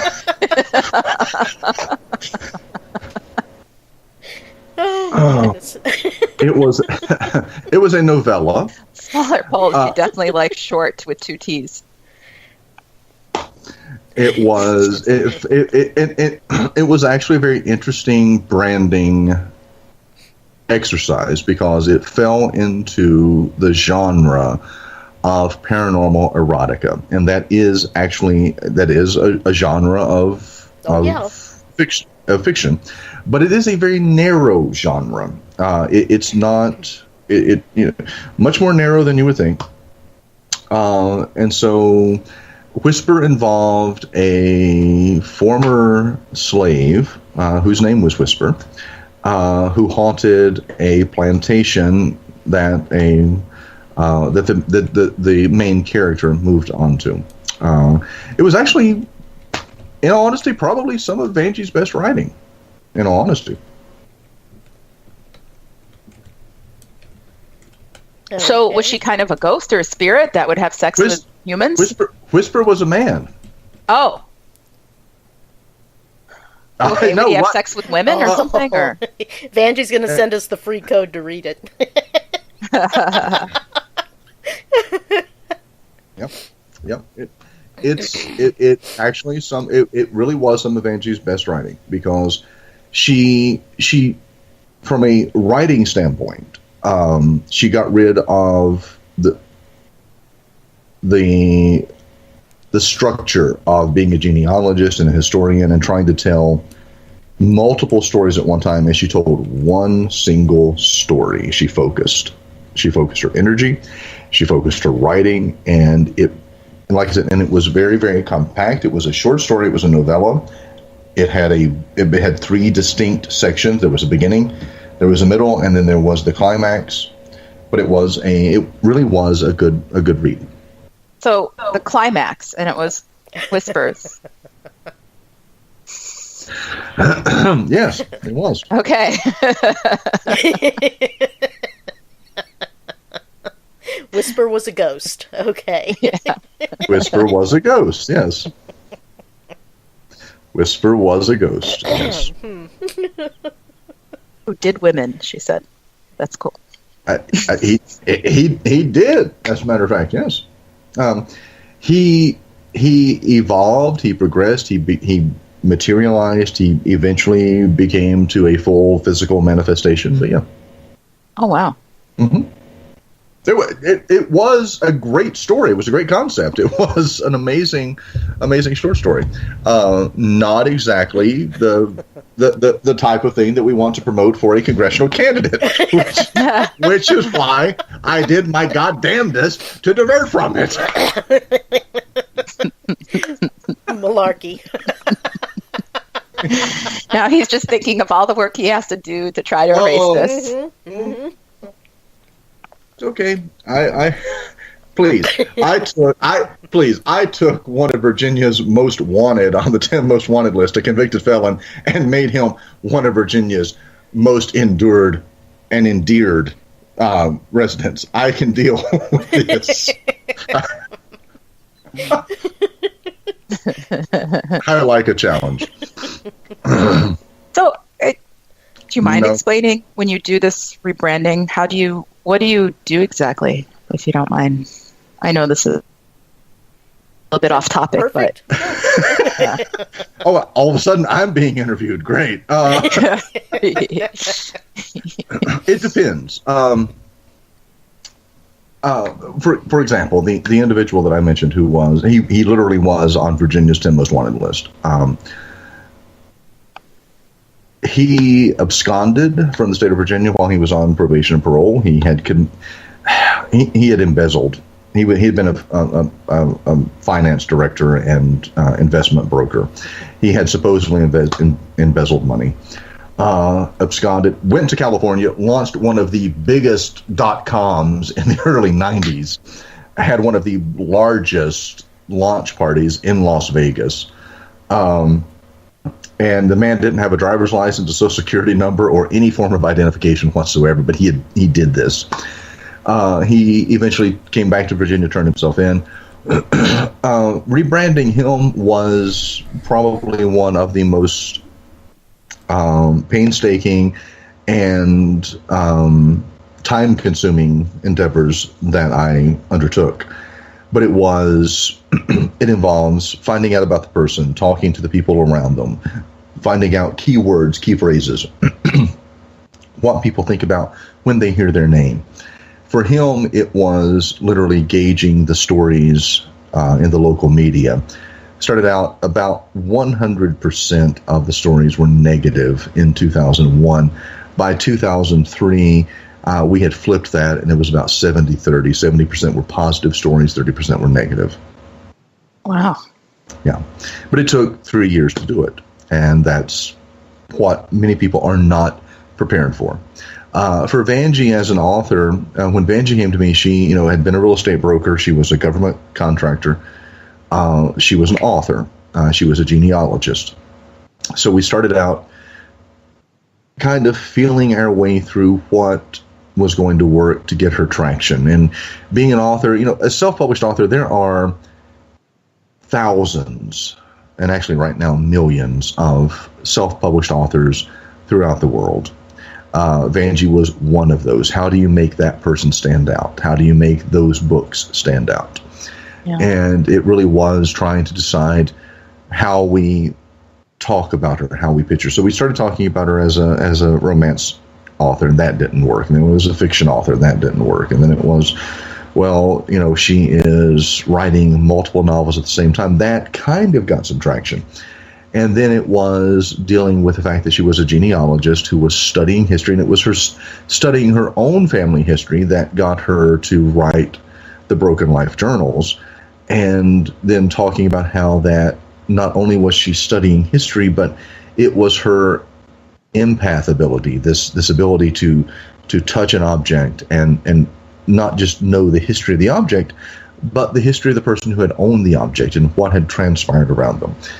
And so that's how I came up with the term paragenealogist, taking the paranormal, adding it to the genealogist. That got traction. The paranormal shows, they loved that. They ate that up because it was buying into the same time that, John Zaffis was having, a haunted collector. So, there was this interest in that type of thing. And then slowly building on that and building on that and building on that. And that actually was picking up a lot of traction. And then Vanjie decided to be a political candidate. And then it's like, well, shit, now I got to scrap all of that. And now we have to go mainstream. We got to brand you mainstream as a political candidate. And that is different. It really is. It's a totally different beast in and of itself. Well, yeah, I mean, these are almost opposite. They are total opposites. Yeah. One is very, it is very mystical. In other words, there's no discernible demarcation. And the other one is all about structure and straight lines. And that's... So it's been interesting. That's pretty cool. That is good. Especially, I think you knowing Vanjie then very well made it really...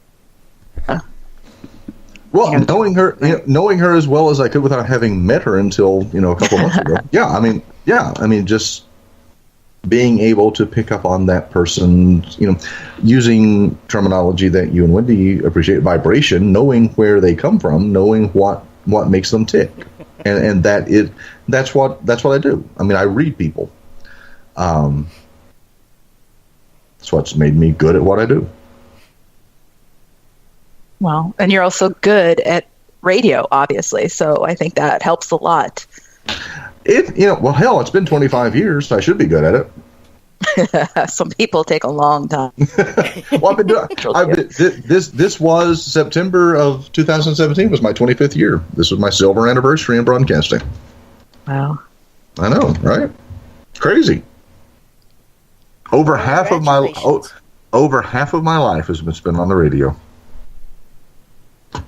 And you're not, I mean, you said, you're old man winter or something. I mean, well, no, I'm just saying, I'm 40, I'll be 42 in a couple of weeks, but over half of my life has been spent. I started doing radio when I was 15. Well, that's, yeah. Yeah, I mean,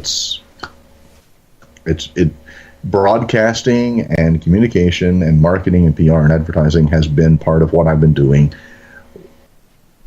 for well over, 2 decades of my life. Sounds it sounds very natural. It sounds very good, and that's when he's laughing. She is. No, she is. It's all I know. It's all I know to do. Oh, you just do radio stuff then, huh?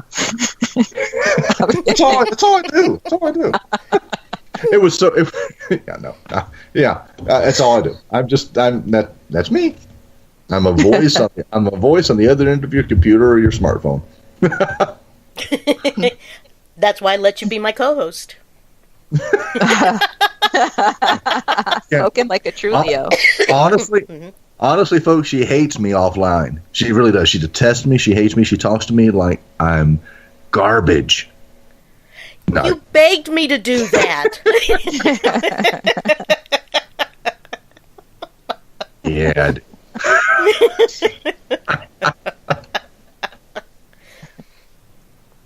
No, sometimes I'm just that dose of reality. That he liked it. Mm-hmm.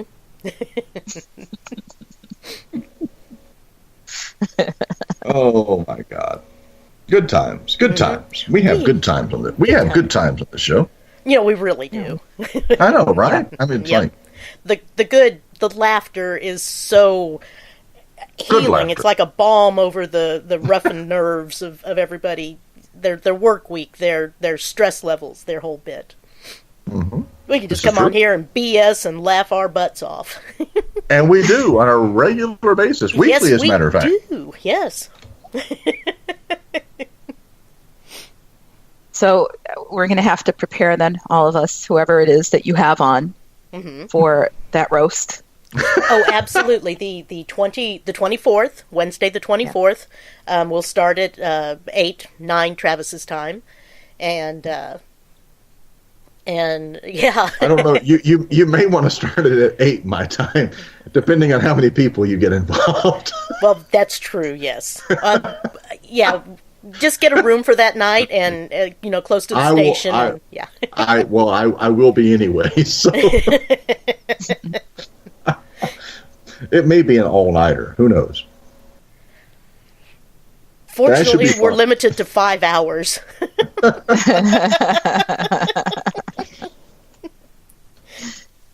Hey, my planner made it for 3. I was proud of myself. I've gone longer than 5 hours. Oh wait, right. We're talking about the radio show. I'm sorry. Right. Yeah. Yeah. Okay. Sorry. Mm-hmm. I was talking about the poll.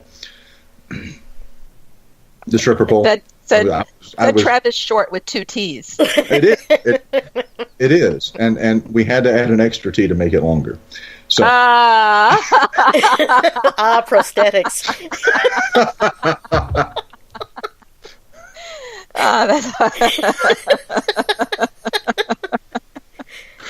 Wendy, for that roast, you have to get that, I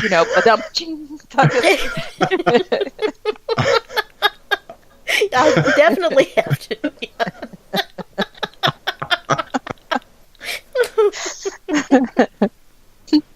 Please, you do not go through life with your last name Short and not have all kinds of zingers to come back with. Yeah. You just don't. Or, being 5 foot tall. Yeah, right. It's true.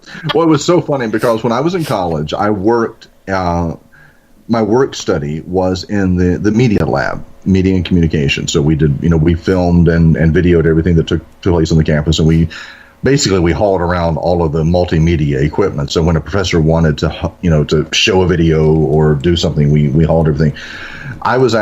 There was Joe Gibbons was the director, and then there were 2 students that were working, myself, and then a guy named James Long. And he was like 5 foot nothing. He was like 5 foot nothing. And here I was, Travis Short, and I'm like 6'2". Mm-hmm. And Joe dubbed us the short and long of it. So he's like, so for 2 years while I was at community college before I went to the 4-year university, that's what I endured, was we were the short and long of it. So. And it sounds like Long got the short end of it. One could say that, yes. This is true. Cindy, you're just mean. You're just mean-spirited. You're just nasty. You're just mean. God. You bring out the best in us, Travis. I do, don't I? I just bring out the best in everybody, apparently. Mm-hmm. Mm-hmm. Mm-hmm. That's why I'm going to die alone. It's funny because, with these across the United States, how there's so many, regionally we have different cultures, and different subcultures for America. And it's funny how different, the subcultures are from region to region.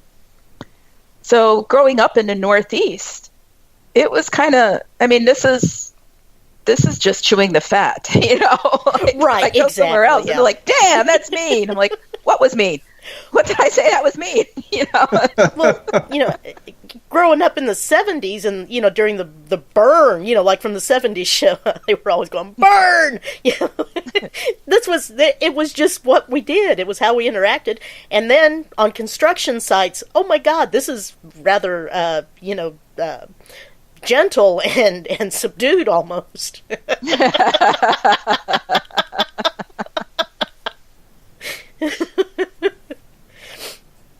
Yeah, it's funny. It's like, in a lot of places in the Northeast, if you don't have a quick comeback,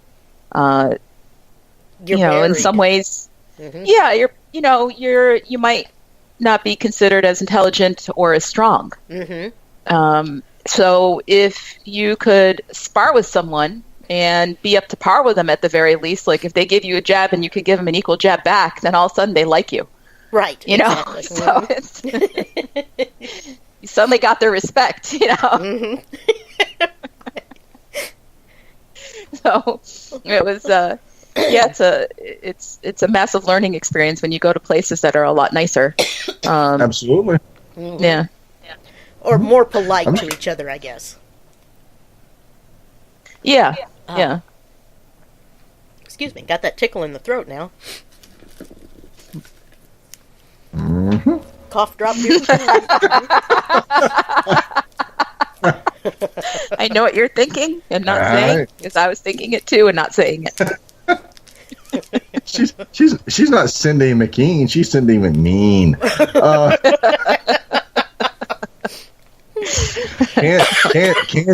Kansas City tearing you a new asshole. It's what we're known for.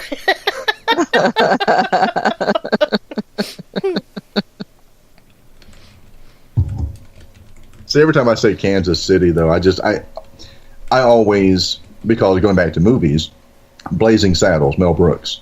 You know, You jumped me. Yeah. I paid you to lay track, not dance around like a bunch of Kansas City faggots. I love that line. I love any movie that the very first spoken words are "dock that chinks a day's pay for napping on the job."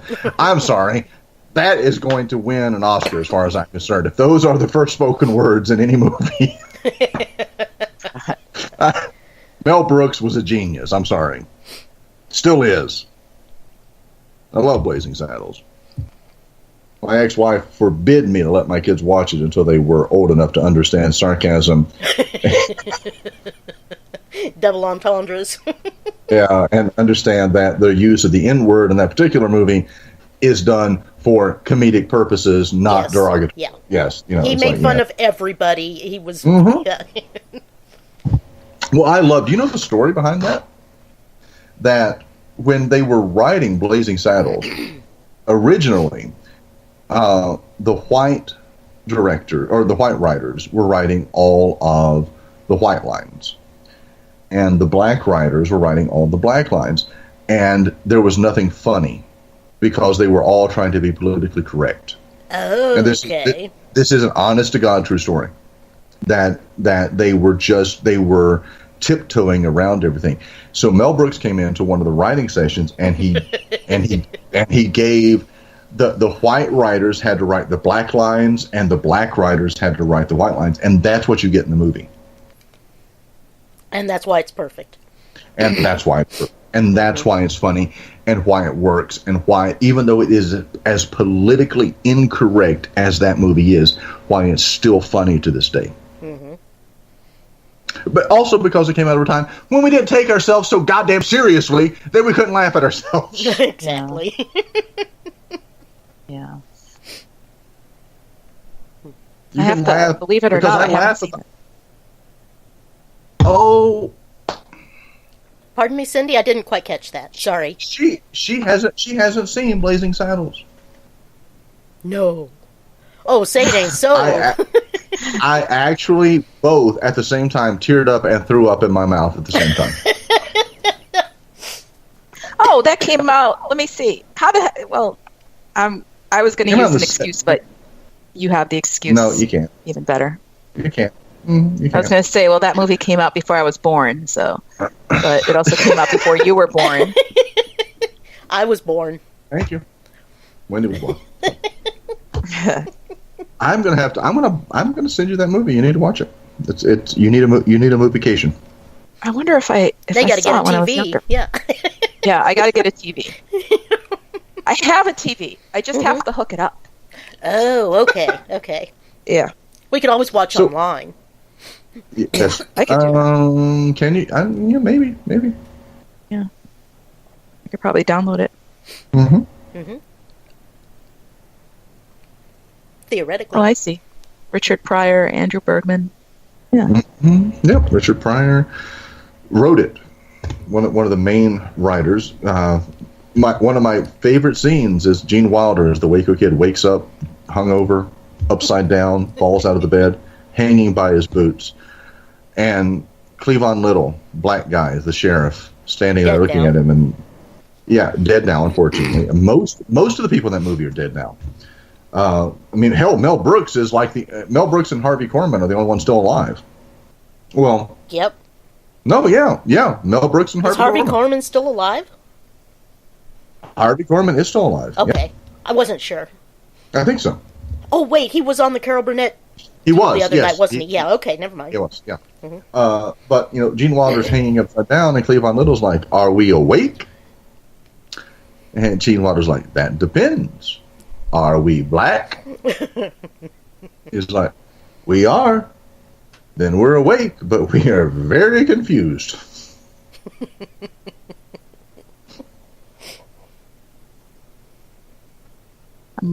We lost Cindy. Yeah, I'm looking at photos, like photo takes of the movie and stuff, and yeah, I definitely have to. I'm whatever you are with movies, I'm kind of the opposite in that you're very well versed, and I fall into some kind of black hole zone, like, no idea. Like, really. Okay. Okay, we need to have a movie night with just me, you, and Wendy, and we'll watch it. Like simultaneously on Netflix? Remotely. We'll be on the phone. We're okay, you got to watch this one. And we'll watch it, and then we'll slowly bring you up to speed and get you where that you can actually speak the language that, well, you might not be able to speak it as fluently as Wendy and I speak it, but we will bring you, we will bring you to our world. It would be like a book club, but a movie club. It would be, exactly. It's like a white trash book club. It's a movie club. It's a movie club. It's we don't read the book. Goddamn no. But we'll watch the movie and go, wow. No, I read the book and watch the movie. So well, I was gonna we'll watch the movie. This would make a great book.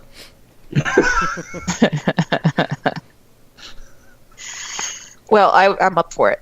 I am up for it. I'm ready to be immersed. Woohoo!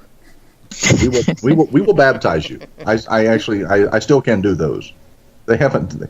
The Southern Baptists haven't snuck into my house and reclaimed my ordination yet. I'm still waiting for it. It's like the Spanish Inquisition, which she's not going to get that reference either. So. Oh, I bet she does. I bet she does. Mm-hmm. Nobody expects the Spanish Inquisition. All right, maybe not in that context, but I'm pretty sure someone knows what the Spanish Inquisition was. I was talking about Monty Python. Yeah, I've seen some of the Monty Python ones. Yeah, I've seen the outtakes, but I don't think I ever sat down and watched the whole thing. Oh my God, I am dealing with Phil.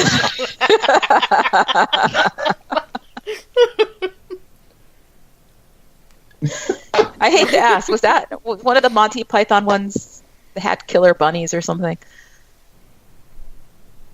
Or is that something else? That might have been Better Off, or One Crazy Summer with John Cusack, where the cute and fuzzy bunnies come to kill you. Yes.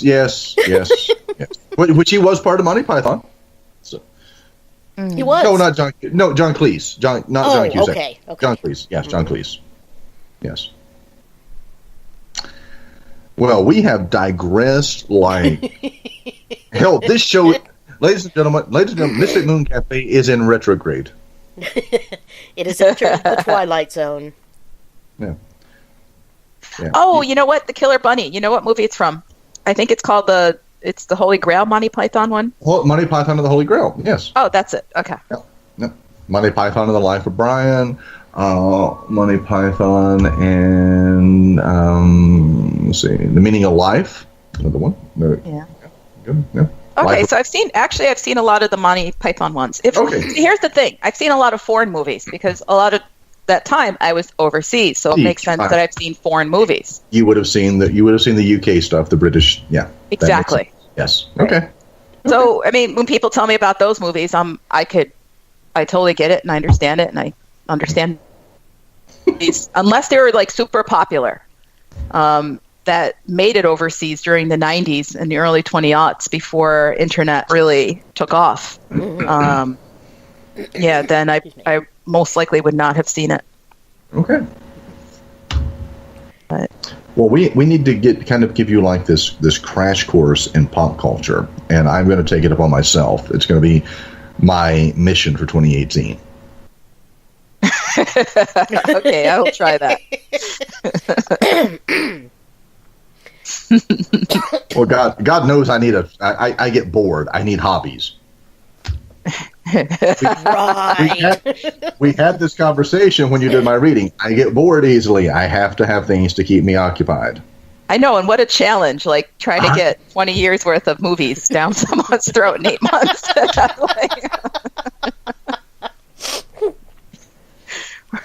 I can do this. I can. Play them while you're sleeping, absorb them through osmosis. It would be like a Clockwork Orange where they have those kind of wiry... Exactly. I'm going to pry your eyes open. I'm just going to play the movies round the clock. You're just going to watch them.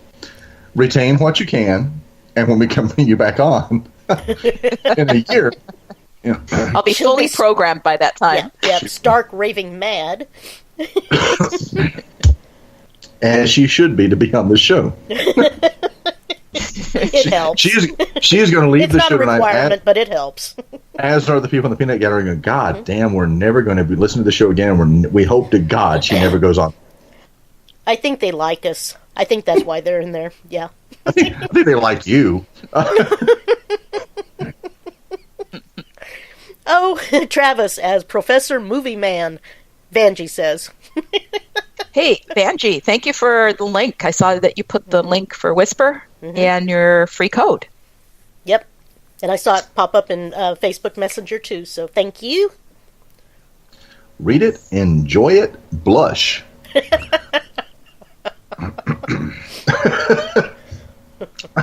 Well, I mean, it's like Ghost meets...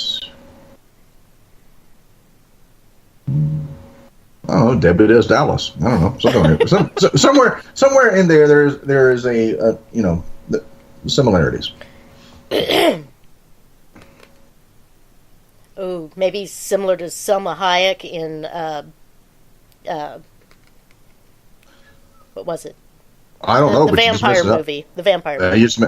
From Dusk Till Dawn, you just mentioned Selma Hayek. So I'm like, okay, I don't care what you said. I just heard Selma Hayek, so that's the image. Well, that was kind of paranormal porn, yeah. Pandemonium Santanico, I know the character, I know the dance, yeah. There was no pole, there was a snake, and I don't like snakes, but I actually watched that scene. And I was okay with the snake. Mm-hmm. I was okay. Yeah, I know. I make Indy look butch. But I was okay with the snake in that particular scene. I actually envied the snake in that particular scene. God. Cindy's like, oh my God, what have I signed on for in the show? Vanjie. You might have also envied the pole in some particular scenes in your basement. 4 hours. This is true, I did. And don't tell me that was a mean thing to say. I'm not going to say that. I'm not going to say that at all.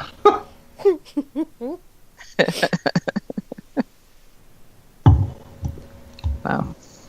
All right, kids. It's starting to lag just a little, so maybe we should get Cindy's, contact information, website, that type of thing. Okay, you could 895-2545. Text is the most efficient way to meet me, to get in touch if you're going to use the phone number, or you could go to www.kansascityastrology, it's all one word, .com, and book me through there, or you can reach me at info@kansascityastrology.com. Very nice. Thank you. And I have a really nifty online scheduler, so you could just look at the calendar, book the time, and it is very no nonsense, simple, straightforward. Indeed it is. Excuse me. Well, thanks. It's been a pleasure. I always love being on this show, and I do look forward to being on it again in the future. Absolutely. We will have you. We will. Oh, absolutely. You are one of our favorite reoccurring guests. Cool. All right. So we will all definitely be in touch. And good night to the listeners. Thank you for coming. Vanjie, thank you so much for allowing me to read your chart and sharing this personal information. And hello to Samantha. Yeah, and I will, you know what? I will, when I come to Kansas City, I'm coming for a face-to-face reading because I want to make faces at you while you do my reading. I want to Okay. Pull out tissues. Exactly. Yep, pretty much. Tissues are okay. It's the...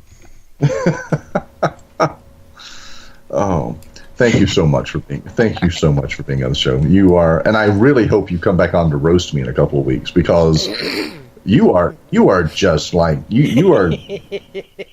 You have it down to a fine art. I'm impressed. We may make her the master of ceremony. Oh, that would be cool. The one person who knows my astrological chart being the MC, that would be fucking hilarious. Yeah, that would be great. That would be something. How to roast somebody by using their astrological chart. That would be. You know, that is a possibility. How to get under someone's skin. Oh, it is roasting with the stars, not roasting by the stars. Roasting with the stars. I love it. That is good. We could brand this and spin the hell out of it. Oh, let's do it. Let's do it. Works for me. Mm-hmm. Okay. We'll plan it more shortly. Not often will you find the lamb being led to the slaughter going, yeah, let me have the leash. I'll take it with me, and you guys can just follow. I was... Here, let me lift my head while you slit my throat. Here, let me...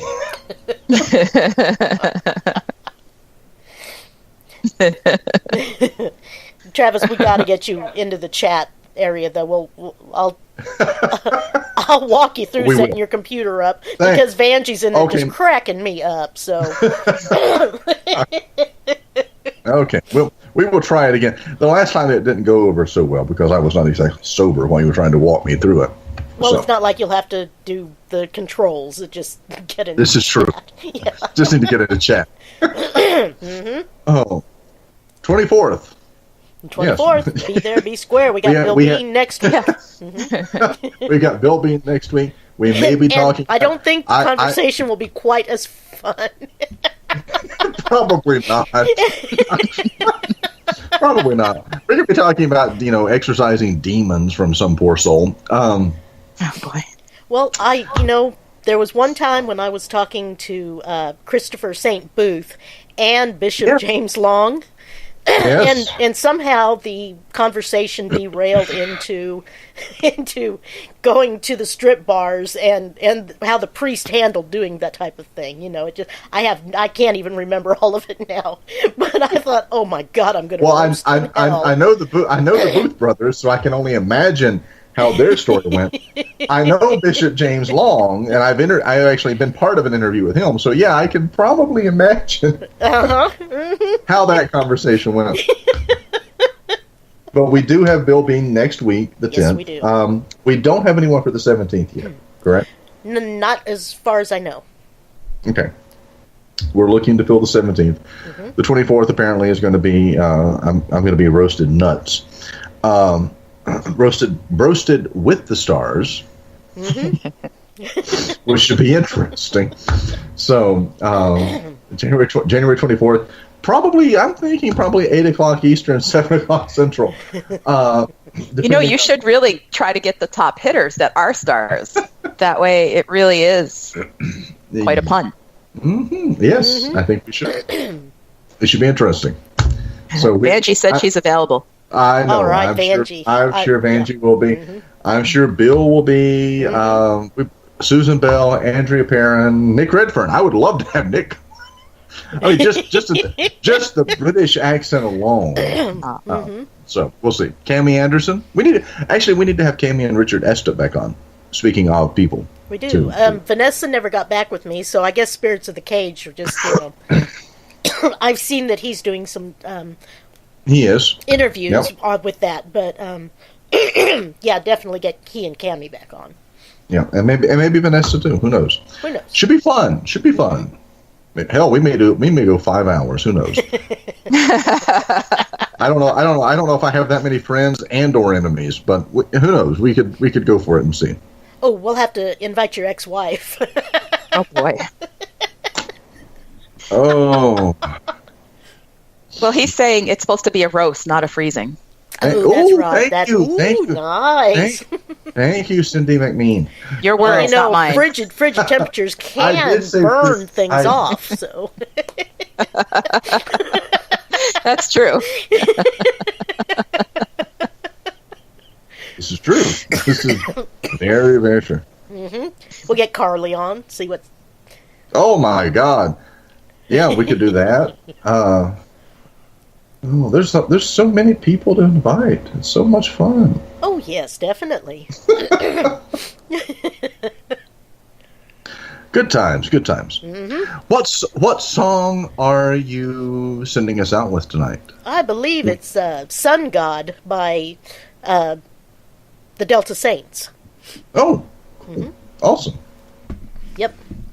Cindy, thank you again. Thank you for being with us. Awesome as always. Thank you so much. We will see you guys next week. Bill Bean talking about deliverances, exorcisms, and who the hell knows? I may have actually helped him perform one by the time we do the show next week. Holy cow. I know, right? Scary shit. Mm-hmm. Bye. Complete. All right. Good night, everybody. Thank you. Good night. Sun God. Bye. Bye. Bye.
Thank you for joining us tonight. You've been listening to Mystic Moon Cafe. Join us every Wednesday from 9 to 11 p.m. Eastern. Be sure to like us on Facebook and follow us on Twitter. On behalf of Wendy Schindler, this is Travis Short saying have a great rest of your week.